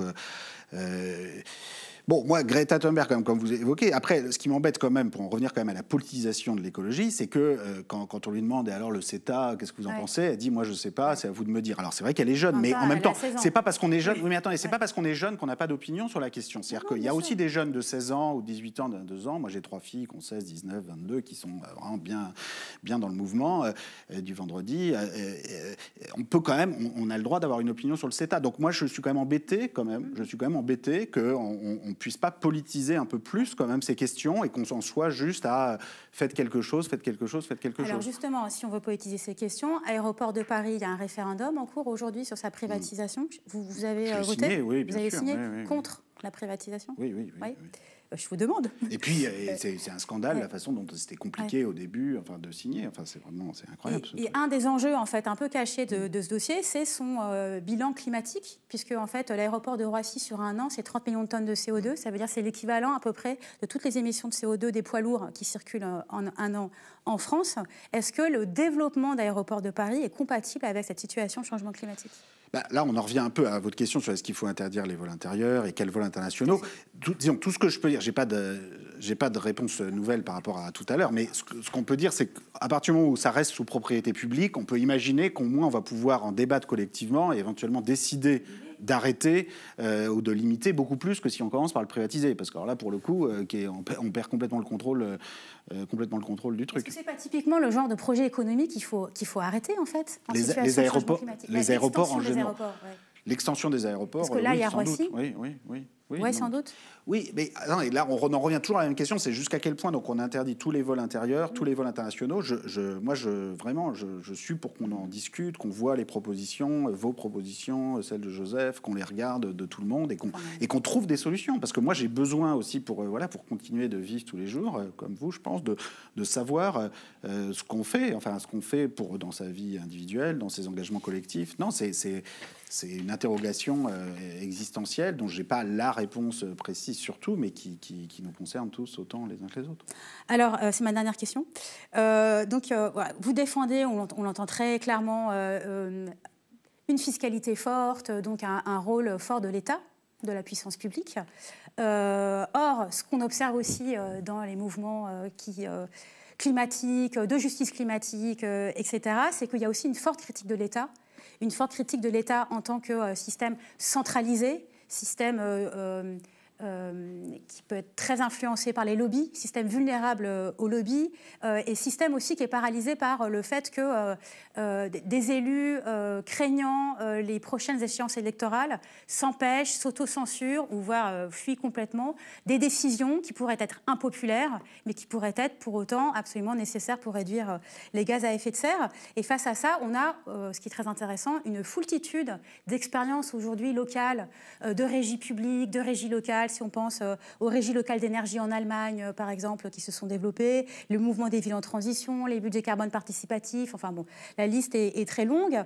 Est-ce que vous ne pensez pas que la transformation nécessaire de l'économie pour l'adapter au climat passera aussi par ça, une échelle locale, potentiellement décentralisée, potentiellement un peu autogestionnaire? Alors, moi, je défends de façon générale l'idée d'un socialisme participatif, autogestionnaire. Donc, effectivement, si j'insiste sur le mot participatif après le mot socialisme, c'est que je pense que la seule façon de sauver le mot socialisme ou le mot communisme pour certains, même si moi, avec le Parti communiste chinois, quand même, je suis plus à l'aise avec le mot socialisme. Mais bon, bref, si on veut sauver le mot socialisme, il faut lui mettre un mot comme participatif, décentralisé, parce que sinon, on a quand même la critique, effectivement, de l'hyper-étatisme, du virage hyper centralisé de propriété à 100% étatique qui a caractérisé des expériences du XXe siècle, qui retombe inévitablement à la figure et pour de bonnes raisons. Donc je pense qu'effectivement, les expériences auxquelles on doit penser de façon générale sont des expériences où on a une circulation du pouvoir, de la propriété, des droits de vote, et typiquement les formes de gouvernance locale que vous évoquez sur des régies de transport, ça rentre complètement là-dedans. Donc là, moi, ce serait absurde dans un livre comme ça de dire, voilà, j'ai tout analysé, regardez le chapitre 24 sur les régies des transports. Enfin, ce serait ridicule. En tout cas, ça vous intéresse. Mais c'est complètement, disons, dans l'esprit. Ouais. C'est totalement dans l'esprit de ce dont j'essaye de parler à la fin. C'est-à-dire qu'en fait, c'est pas parce qu'on a eu ces échecs monumentaux au XXe siècle du dépassement de la propriété privée qu'il faut s'arrêter de penser à la propriété. Et donc toutes les formes que vous évoquez, de formes mixtes, publiques, de collectivités locales, de citoyens, de collectifs, d'associations qui partagent le pouvoir, qui trouvent des objectifs communs, qui se redéfinissent en cours de route, c'est exactement cette nouvelle forme de propriété au sens large, de propriété sociale, propriété temporaire, parce que ça ne va pas durer éternellement, le pouvoir qui va avec la propriété, il faut que ce soit rebattu. C'est exactement dans cet esprit que je me situe. Simplement, je dis, voilà, on ne peut pas non plus tomber dans l'hyper-localisme où simplement, voilà, chaque expérience individuelle, aussi intéressante soit-elle, va réussir à changer le système. C'est-à-dire qu'il y a quand même un besoin de repenser le système légal à un niveau centralisé, donc au niveau de l'État, pour permettre à toutes ces expériences ensuite décentralisées de se développer. Merci beaucoup, Jade. Tu vas laisser la place à Romaric Gaudin pour le dernier temps de notre entretien avec Thomas Piketty. Une question quand même pour faire la transition, Thomas Piketty. Vous dites que vous voulez dépasser le capitalisme et vous avez des propositions solides pour ce faire, que vous avez commencé à élaborer. Il y a quand même dans l'air, notamment à gauche, une notion, on sait bien que formation du capitalisme est un processus complexe et long, mais qu'il y a eu un moment assez central, ça a été les enclosures. En réaction à ça, il y a l'idée de développer les communs, les biens communs. C'est un terme qu'on ne trouve pas trop dans votre livre. Moi, je parle de propriété sociale, de propriété temporaire, de propriété publique aussi, parce qu'il y a des domaines où la propriété proprement publique est nécessaire. Les communs, pour moi, c'est un peu à l'intersection de tout ça. C'est-à-dire que la propriété publique elle-même peut mettre en jeu des usagers, des représentants d'associations de consommateurs, d'usagers, des collectivités locales. La propriété sociale, j'insiste sur les droits de vote des salariés, le pouvoir des gens qui travaillent dans l'entreprise, la propriété temporaire sur la remise en cause au cours du temps. Les communs, voilà, pour moi, c'est un terme qui regroupe beaucoup de ces choses-là. Donc, oui, j'aurais pu l'utiliser plus. En tout cas, je me reconnais tout à fait dans ce terme-là. Non, je parle un peu des communs, je parle un peu d'Elinor Ostrom à un moment, mais en tout cas, c'est tout à fait cohérent comme perspective à celle que je défends là. Alors bonsoir, on va reprendre un peu cette idée des deux propriétés donc sociales et temporaires. D'abord la propriété sociale et notamment la proposition que vous faites d'élargir justement le pouvoir des salariés dans les entreprises. Est-ce que finalement... parce qu'on voit que les expériences que vous évoquez, vous en avez parlé un peu tout à l'heure, allemandes et nordiques, on voit que finalement, en dépit de cette cogestion qui a été mise en place, l'Allemagne et la Suède ont basculé dans un régime très inégalitaire, enfin plus inégalitaire, si on regarde en relatif en tout cas, puisqu'aujourd'hui l'indice de Gini suédois est quasiment celui de la France, alors qu'il était très très faible, beaucoup plus faible en tout cas il y a une trentaine d'années. Et ça s'est fait en fait sous la pression d'une crise de ces économies, une crise en Allemagne et une crise en Suède dans les années 90, où d'une certaine façon il y a eu une pression sur les salariés qui fait que le régime de cogestion de ces pays a basculé en faveur du capital d'une certaine façon. Et donc le pouvoir a basculé du côté du capital, alors qu'en fait la propriété était déjà très socialisée. Comment justement vous réfléchissez à ça? Est-ce que finalement cette idée de donner plus de droits de vote aux salariés dans l'entreprise est suffisante si derrière on a effectivement un capitalisme qui fonctionne toujours par des systèmes de crise, où on peut faire du chantage à l'emploi, où on peut faire du chantage à la délocalisation, où on peut faire du chantage au salaire. Est-ce que même avec ce système-là, finalement, on a aussi des expériences autogestionnaires de scope, de choses comme ça, où il y a des pressions parce que les fournisseurs, les choses comme ça. Est-ce que les clients font pression? Comment est-ce que vous réfléchissez justement cette articulation entre le pouvoir et le simple droit de vote à l'intérieur des entreprises? Je pense que ces expériences n'ont pas été assez loin et il y a eu un abandon en cours de route alors que déjà au départ ça n'avait pas été assez loin. Donc il y a trois éléments d'insuffisance de la social-démocratie suédoise, allemande en particulier, mais de la social-démocratie en général, sur l'insuffisante réflexion sur la propriété sociale. On n'a pas été suffisamment loin dans la remise en cause de la propriété privée. L'insuffisante réflexion sur la justice éducative, en particulier avec le basculement vers l'enseignement supérieur. Voilà, ces partis qui avaient été des partis de l'émancipation par l'éducation de la classe ouvrière sont devenus des partis du gagnant du système éducatif. Donc ça, il y a vraiment un défi aussi intellectuel sur la question de la justice éducative qui n'a pas été relevée. Et puis il y a la question qui englobe aussi un peu tout ça, qui est celle du dépassement de l'État-nation et du développement de formes de régulation transnationale du capitalisme. Et de ce point de vue-là, le modèle suédois a beaucoup failli. C'est-à-dire un des grands moments de faillite, disons, du début de faillite du modèle suédois, il y a le fait que la propriété sociale elle-même, dès le départ, la cogestion, à la fin des fins, c'est quand même les actionnaires qui avaient la majorité des voix. Et donc parfois, c'est un peu un jeu de rôle où il y a les représentants des salariés sont contre les actionnaires, mais à la fin, c'est toujours les actionnaires qui gagnent. Donc si on va plus loin que ça, en particulier pour plafonner les droits de vote des plus gros actionnaires, pour diffuser la propriété, ce modèle-là, dès le départ, avait quand même des limites. Ça a permis d'éviter, par exemple, la flambée des très hautes rémunérations des patrons, en tout cas par rapport au système anglo-saxon ou même français, par certains côtés. Mais bon, ça restait très limité. Et puis, il y a donc le fait qu'on n'ait pas été dans des formes transnationales de dépassement du capitalisme. De ce point de vue-là, la Suède, qui a un peu joué toujours dans son coin, c'est-à-dire à développer son système social dans son coin, dans un petit pays bien homogène, etc., s'est heurté à cette première grande crise bancaire de 91-92 en Suède qu'on a oublié, mais qui est un peu le début des ennuis. C'est-à-dire qu'il y avait eu ce début de libéralisation des flux de capitaux sans aucune régulation dans les années 80. Les banques suédoises ont pris plein de trucs sur leur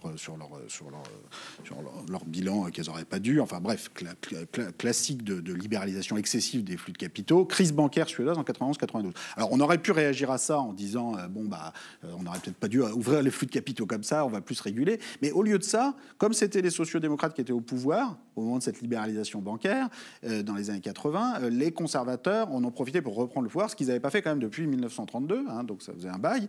Et là, ils se sont attaqués très sérieusement à des fondements importants du système. C'est-à-dire que c'est eux qui ont introduit pour la première fois la flat tax sur les dividendes et les intérêts. Là, le truc de Macron, là, de 2017, ça se passe à ce moment-là en Suède. Et depuis, la Suède est devenue le modèle pour tous ceux qui veulent mettre... Et les sociodémocrates ont continué. Ils ont même participé à la suppression de l'impôt sur les successions. L'impôt sur la fortune, lui, a été supprimé par les conservateurs. Et en fait, la Suède s'est mise dans un espèce de syndrome du petit pays où, comme on est petit, on est obligé de faire attention que le fondateur d'IKEA ne va pas partir en Norvège, etc., etc. Mais sans jamais proposer aux autres pays voisins, aux autres pays européens, la moindre projet commun d'imposition des plus hauts revenus, des plus hauts patrimoines, alors que c'est quand même la solution. Si vous voulez être dans un grand espace économique, si vous avez une économie monde ou une économie continent, il faut une politique monde ou une politique continent. Enfin, sinon, vous vous mettez vous-même dans une situation intenable du point de vue de la redistribution. Et je pense qu'au final, ça a participé aussi d'un certain abandon d'un objectif redistributif qui fait qu'aujourd'hui, il y a le modèle social-démocrate suédois connaît des limites à cause de ça. Donc, pour résumer, il y avait des limites structurelles dès le départ, c'est-à-dire que le dépassement de la propriété privée par la propriété sociale, il y avait des éléments intéressants, mais ça n'avait pas été suffisamment loin. Et ce qui marchait a été remis en cause, en partie parce que la Suède s'est mise un peu toute seule, enfin, a continué à se mettre toute seule dans cette situation de concurrence fiscale et exacerbée et de concurrence dans un système de flux de libération des flux de capitaux avec les autres pays.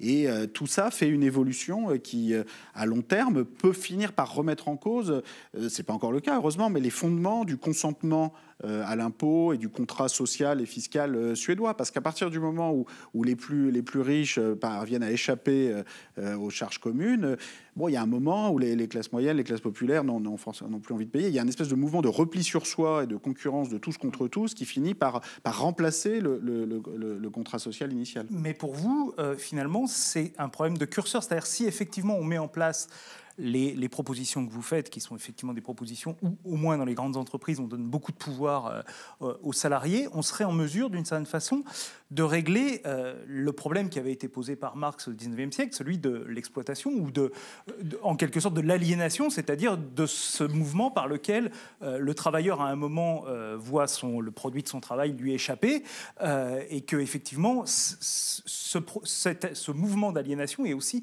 un mouvement qui vient alimenter la circulation du capital. Pour vous, à partir du moment où on a cette propriété sociale, finalement, on a la réconciliation entre le travailleur et le produit de son travail ? Je pense que si on place le curseur suffisamment loin sur la propriété sociale et la propriété temporaire, oui, on peut aller au-delà de l'aliénation. C'est-à-dire que, à condition d'aller suffisamment loin, y compris sur des petites entreprises. Donc j'insiste sur le fait, moi, dans les pistes que j'évoque, qui ne sont que des pistes, parce que tout ça, il n'y a que des expériences réelles, grandeur nature, historiques, des luttes, des conflits qui apporteront des solutions. Donc moi, c'est pas quelque chose qu'on décrète du haut d'une chaire dans un livre. Donc moi, je regarde des choses qui ont été faites, j'indique des pistes permettant de les radicaliser. Donc les pistes, c'est par exemple de dire, dans une petite entreprise, vous devez avoir des voix pour les salariés. Donc je dis, il faut au moins la moitié des voix au conseil d'administration sont pour les représentants élus des salariés. Du côté des voix allant à ceux qui ont mis du capital, des économies qui peuvent éventuellement être des petites économies pour quelqu'un qui crée une épicerie, qui a un salarié, qui a deux salariés, je dis, tant qu'on est sur une entreprise de toute petite taille, je mentionne moins de 10 salariés, ça peut être moins que salariés, ça peut être, on peut discuter. Dans une entreprise de petite taille, s'il y a une seule personne qui a apporté le capital, mettons le local pour une épicerie, ses droits de vote peuvent aller jusqu'à 90% des droits de vote, mais enfin attention, 90% des droits de vote, dès 50% des droits de vote allant aux actionnaires. Donc de toute façon, il n'a pas la majorité complètement tout seul. Les salariés restent majoritaires. Sauf si le créateur de l'entreprise est lui-même salarié de la boîte, et donc au final, il est quand même très légèrement majoritaire. Il reste très légèrement majoritaire, mettons jusqu'à 10 salariés, ou ça peut être parce que jusqu'à 5 salariés. Ça crée pas des salariés à deux vitesses? Alors, non, mais réfléchissons aux solutions alternatives. Mais juste, laissez-moi finir pour l'exposer. Ça, ce serait pour les toutes petites entreprises. Ensuite, dès lors qu'on augmente la taille d'entreprise, on plafonne de plus en plus les droits de vote de l'actionnaire individuel. Et je dis, bon, pour une grande entreprise, je mentionne plus de 100 salariés, mais ça pourrait être bien avant, si on considère que c'est mieux, bien avant, les droits de vote d'un actionnaire individuel seraient plafonnés à 10%. Et 10% des 50% des droits de vote d'un actionnaire. Donc, en fait, il aurait 5% des voix. Il y aurait 45% des voix pour les plus petits actionnaires par rapport à lui et 50% des voix qui seraient représentant les salariés. Et s'il n'y a aucun autre actionnaire, les 45% des voix seraient aussi aux salariés qui, dans ce cas-là, auraient 95% des voix. Donc, en fait, il y aurait sans doute d'autres salariés qui mettraient un peu d'économie au capital. Je ne prétends pas que ces paramètres soient les seuls possibles. Vous me dites, est-ce que ça ne pose pas de problème dans la petite entreprise que celui qui a créé l'affaire, mettons, qui a apporté 10 000 euros, 30 000 euros, 50 000 euros, ait plus de pouvoir que le salarié qui l'a embauché? Je pense que non. C'est-à-dire, je pense que vouloir absolument que le salarié embauché la veille ait exactement le même pouvoir que celui qui a apporté 10 000 euros, 20 000 euros, qui éventuellement réfléchissait à son projet depuis des années, ce serait quelque chose qui n'aurait pas d'intérêt du point de vue de l'intérêt général, ne serait-ce que parce que la personne qui a été embauchée la veille comme salarié, peut-être que lui-même a un autre projet aussi qu'il va réaliser dans quelques mois, dans quelques années. Et donc, je pense que peut-être que l'apporteur de capital, lui aussi, a d'autres projets. Enfin, non, alors, il y a un développement quand même qui est commun là sur mais autant dans les petites que dans les grandes entreprises. Mais quand on parle là, de circulation des droits de vote et du pouvoir, il faut consolider sur une même personne. Hein. Donc vous ne pouvez pas vous en sortir là en ayant 30 000 euros dans 50 entreprises différentes. Hein. Donc moi, que ce soit sur l'impôt qui fait circuler la propriété ou sur les droits de vote, il y a besoin vraiment d'une consolidation au niveau individuel. Donc à partir du moment où un individu dépasse une certaine détention, il faut plafonner ses droits. Donc, mais je pense que sur des petites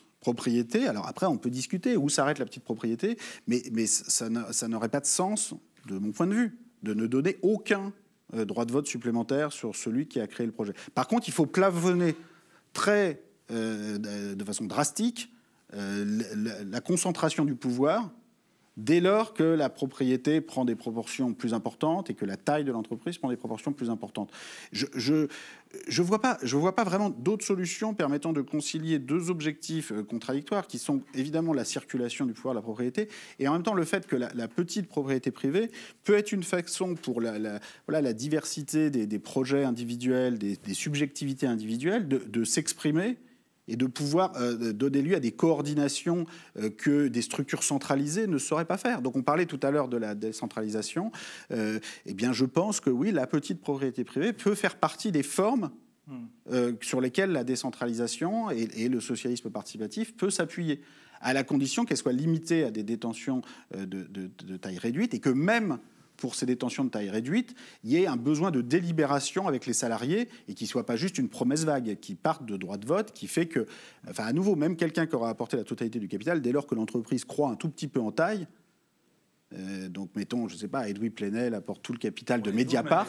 Mais parce qu'on est ici, mais parce que c'est un exemple intéressant. C'est un exemple intéressant. Mettons Edoui Plenel ou deux autres personnes dont je ne connais pas les noms apportent la totalité du capital. Bon, dès lors qu'il y a plus de 3 journalistes ou plus de 5 journalistes, eh ben, ils perdent la majorité des voix et les autres journalistes peuvent participer. D'ailleurs, c'est sans doute ce qui se passe parce que Mediapart est un endroit formidable, mais néanmoins, même dans un endroit comme ça, mettre sur la table les droits de vote, la répartition du pouvoir et jusqu'à quel point les apports initiaux ne jouent plus aucun rôle.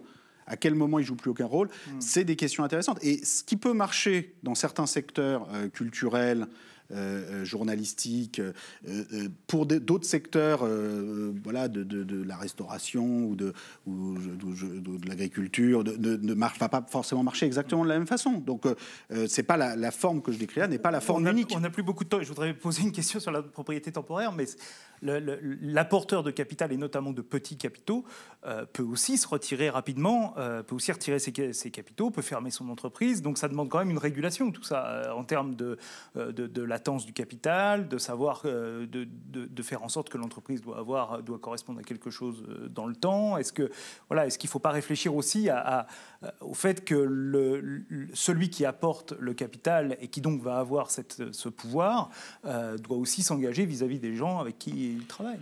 Ah oui, mais là, ce point qu'on vient de discuter n'est qu'un des petits éléments d'un système légal d'ensemble qui doit encadrer les relations de pouvoir dans le lieu du travail. Donc en particulier le droit du travail, la question de tout ce qui est l'embauche, le licenciement, l'organisation des conditions de travail. Enfin, ce sont des questions qui doivent être regardées de très près. Et il ne s'agit certainement pas de dire, voilà, comme on a cette formule magique sur les droits de vote, maintenant vous faites ce que vous voulez.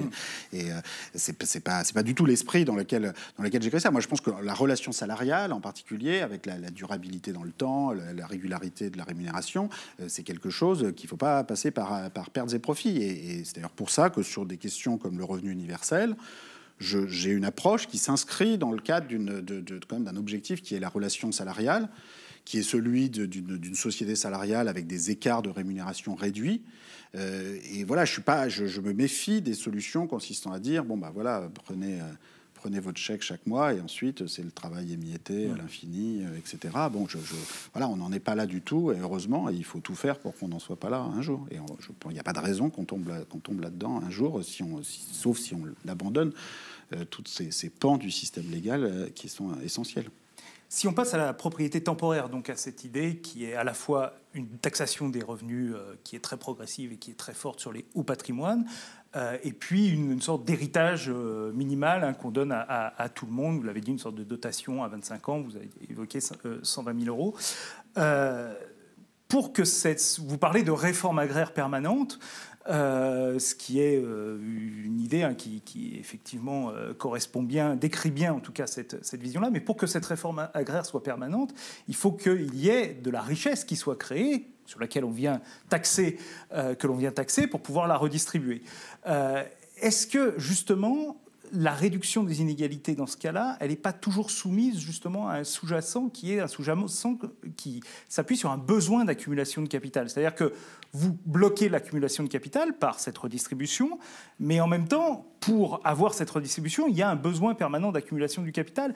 Est-ce que, d'une certaine façon, ce qui serait intéressant en complément de ce que vous proposez, c'est une réflexion qui serait une théorie monétaire. Et je pense notamment ce qui se fait aux États-Unis, que vous devez très bien connaître, qui est la théorie moderne de la monnaie, où finalement on se dit l'État peut créer la monnaie pour les besoins nécessaires de la collectivité, et puis le système fiscal, lui, il est là justement pour venir réparer les inégalités, et uniquement pour ça, puisque l'État n'a pas besoin de cette fiscalité pour redistribuer d'une certaine façon. Est-ce que justement vous ne réfléchissez pas à ça, c'est-à-dire à vous dire, pour avoir cette réforme agraire permanente, finalement, il faut aussi avoir cette théorie monétaire qui vienne permettre de redistribuer les cartes régulièrement? Oui, je pense qu'il faut s'appuyer sur la monnaie, le contrôle public de la monnaie et sur des banques centrales publiques. C'est un outil absolument indispensable pour la régulation de l'économie, le dépassement du capitalisme en général. Bon, après, je me méfie un peu de ceux qui pensent qu'on va tout faire comme ça avec des banques centrales. C'est-à-dire, je pense que rien ne remplacera jamais le fait que dans des parlements démocratiques, on vote des impôts progressifs, des budgets en toute transparence. Les banques centrales ne sont pas forcément indépendantes. Si ce sont des banques centrales qui sont au service pour finir, c'est quand même un conseil d'administration de banque centrale qui prend ses décisions. Alors évidemment, on peut améliorer la démocratie en ayant des auditions des dirigeants des banques centrales devant des parlements, et je le souhaite, je le demande, et ça fait partie des éléments qu'on a écrits dans notre manifeste pour la démocratisation de l'Europe, d'avoir beaucoup plus de contrôle parlementaire des banques centrales. Mais enfin, ça restera quand même des instances qui fonctionnent à huis clos. Donc c'est vrai que l'avantage des banques centrales, c'est quand dans un moment de crise absolue, il y a une espèce de rapidité avec laquelle elles peuvent créer de la valeur qui les rend absolument indispensables pour faire face à des crises extrêmement violentes, extrêmement rapides. Mais je dirais, dès lors qu'on a un peu plus de temps devant soi pour régler les problèmes, c'est quand même mieux de le faire avec des budgets, avec l'impôt progressif, avec des parlements. Et voilà, il faut un peu se méfier. Le problème, c'est qu'on a vu tellement les banques centrales, au cours des 10 dernières années, développer énormément de nouvelles créations monétaires que que ça a un peu fait tourner les têtes et on s'imagine c'était que... de la création monétaire qui était dirigée sur les marchés financiers. Voilà. Et donc maintenant, on se dit, on va faire la même chose pour résoudre le réchauffement climatique et pour réduire les inégalités. Et je comprends cette réaction et je pense qu'effectivement, les banques centrales sont une partie de la solution, mais c'est, voilà, il ne faut pas non plus vouloir leur faire jouer Alors comment un vous rôle réglez plus justement important. cette tension entre le fait que vous bloquez l'accumulation de capital, que vous la limitez, hein, et puis le besoin finalement qui est je la limite au niveau individuel, mais simplement on peut avoir de la croissance et de l'accumulation du capital, d'abord sur des choses utiles, parce que c'est pas le but en soi, c'est pas accumuler des capitaux et de la richesse si c'est des choses totalement inutiles, voire nuisibles, ça sert à rien. Mais sur des choses utiles, si tant est qu'on arrive à les définir collectivement, ça peut se faire avec des petits citoyens salariés, travailleurs, propriétaires. Il n'y a pas besoin d'avoir des grands accumulateurs. Enfin, l'expérience historique, c'est que la phase, pour le coup, de croissance la plus rapide de l'après-guerre était une phase de déconcentration assez forte de la richesse et aussi du pouvoir. Alors on va terminer, vous avez évoqué les crises du capitalisme.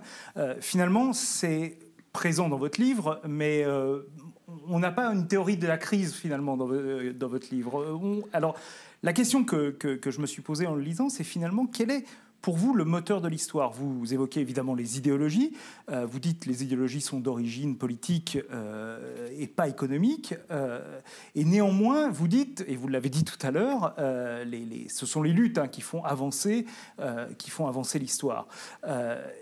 Quel rôle prend justement cette dialectique entre les luttes, l'idéologie et les crises du capitalisme? Parce que finalement, les grands moments, les grands changements de régime de propriété correspondent aussi à des grandes crises des modèles économiques, pour ne parler que du capitalisme, mais vous évoquez aussi tous les modèles pré-capitalistes dans votre livre. Comment justement toutes ces choses s'articulent selon vous? Alors, tous les régimes inégalitaires finissent par succomber à leurs contradictions et finissent par être remplacés à la suite de crises. La crise qui a mis fin au régime inégalitaire du 19e siècle et qui, à partir de 1914, rentre dans une phase de crise qui va complètement le transformer avec la Première Guerre mondiale, la révolution bolchevique, il y avait à la fois une crise interne liée à des très fortes tensions sociales, très fortes inégalités qui a conduit au développement de mouvements socialistes, communistes, mais finalement, la crise la plus importante était sans doute une crise externe d'hyper-concurrence entre les puissances étatiques européennes, donc avec l'Allemagne qui arrivait bien après les accumulations coloniales françaises et britanniques, mais qui en même temps, en tant que puissance démographique et industrielle devenue dominante en Europe, a voulu prendre sa place. Lénine, finalement. Oui, mais cette analyse de Lénine, si on regarde rétrospectivement les rythmes d'accumulation de créances sur le reste du monde par la France et le Royaume-Uni jusqu'en 1914 et la supériorité par rapport aux accumulations allemandes, cette crise, cette analyse est clairement quelque chose de vrai. C'est-à-dire que le schéma sur lequel était le rythme d'accumulation d'avant 1914, on ne voit pas comment il pouvait se poursuivre très longtemps. Alors après, ça ne veut pas dire que les crises devaient se passer exactement comme ça, mais il y avait une espèce de contradiction interne dans le régime d'accumulation. Alors aujourd'hui, on est dans une situation différente. Donc en particulier en Europe, on n'a pas des puissances étatiques qui sont sur le point de s'envahir les unes les autres, a priori. Donc on est sur d'autres types de contradictions. Moi, la contradiction que je pointe, qui me paraît la plus redoutable, c'est le désenchantement complet des classes populaires, des classes moyennes par rapport à la construction européenne et par rapport à la mondialisation en général. Donc je montre en particulier à la fin du livre la structure des votes lors du Brexit, où il y a uniquement les 30% les plus favorisés en termes de diplôme, patrimoine, revenus qui ont voté pour rester dans l'Union européenne, les 70% les plus bas qui ont voté contre de façon assez massive. Et je montre que c'était exactement la même structure des votes. On le sait déjà, mais c'est très frappant lors du référendum de 92, lors du référendum de 2005. Donc dans deux pays très différents, la France, le Royaume-Uni, à un quart de siècle de distance, on a un clivage social autour de la question européenne qui a une ampleur. Enfin, on le sait déjà, je le savais déjà, mais j'avais pas regardé les données d'aussi près auparavant. Et quand on le voit à ce point-là, je pense qu'on se rend compte qu'on a quand même construit les conditions d'un divorce et de crise extrêmement violente, qu'on commençait d'une certaine façon avec le Brexit, mais qui ne sont peut-être pas terminés. Et donc je crois qu'il est temps de regarder ça et de se dire, attendez, c'est quand on a une telle constance dans la structuration sociale et politique des opinions autour de la question européenne, ça ne peut pas être un simple malentendu qui va s'arranger comme ça.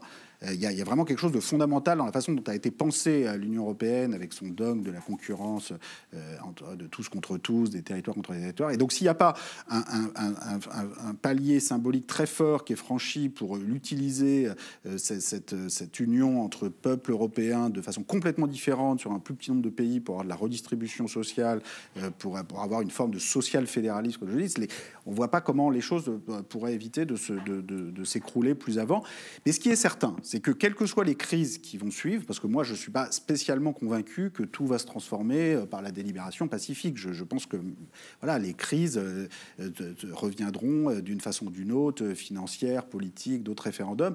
Mais quelles que soient les crises, il faudra de toute façon reconstruire. Il faudra trouver des débouchés à ces crises. Et entre les peuples européens, entre la France, la Belgique, bon, sachant que ces peuples européens, tout ça, ce sont des constructions historiques. Il n'y a pas plus de raison dans le fond pour qu'il y ait plus de solidarité entre des Franciliens et des Bretons et des Saxons et des Bavarois qu'avec des Catalans et des Grecs. Donc moi, je crois profondément que ce sont les institutions, les mobilisations politiques autour d'outils institutionnels, fiscaux, sociaux, qui créent de la solidarité entre des personnes qui ne se sont jamais rencontrées, qui ne se rencontreront jamais, et qui n'ont pas plus raison de se sentir de la solidarité parce qu'ils sont soi-disant dans le même pays à un moment donné du temps. Donc je veux rester optimiste sur les constructions collectives qui pourraient suivre ces éventuelles crises.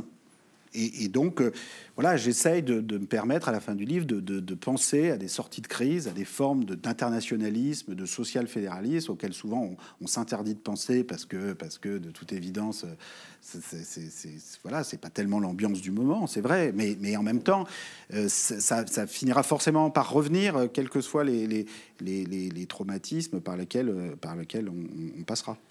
Alors, on ne va pas commencer cette nouvelle saison de Mediapart Live en dépassant de trop les horaires impartis. Donc, on va conclure maintenant. Merci beaucoup, mais la discussion peut se poursuivre notamment en lisant Capital et Idéologie. C'est à peu près dans toutes les librairies, hein, en vitrine tout le temps. C'est l'objectif, c'est 2,5 millions d'exemplaires comme le précédent. Non, il n'y a pas d'objectif. Merci. Si ça plaît aux gens de le lire un peu, déjà, ce serait super. Merci beaucoup, en tout cas, Thomas Piketty, d'avoir inauguré notre nouveau studio du Passage Brulon. Le prochain Mediapart Live, c'est le 16 octobre. En attendant, merci à tous, derrière l'écran, devant l'écran et en régie. Merci beaucoup. Merci.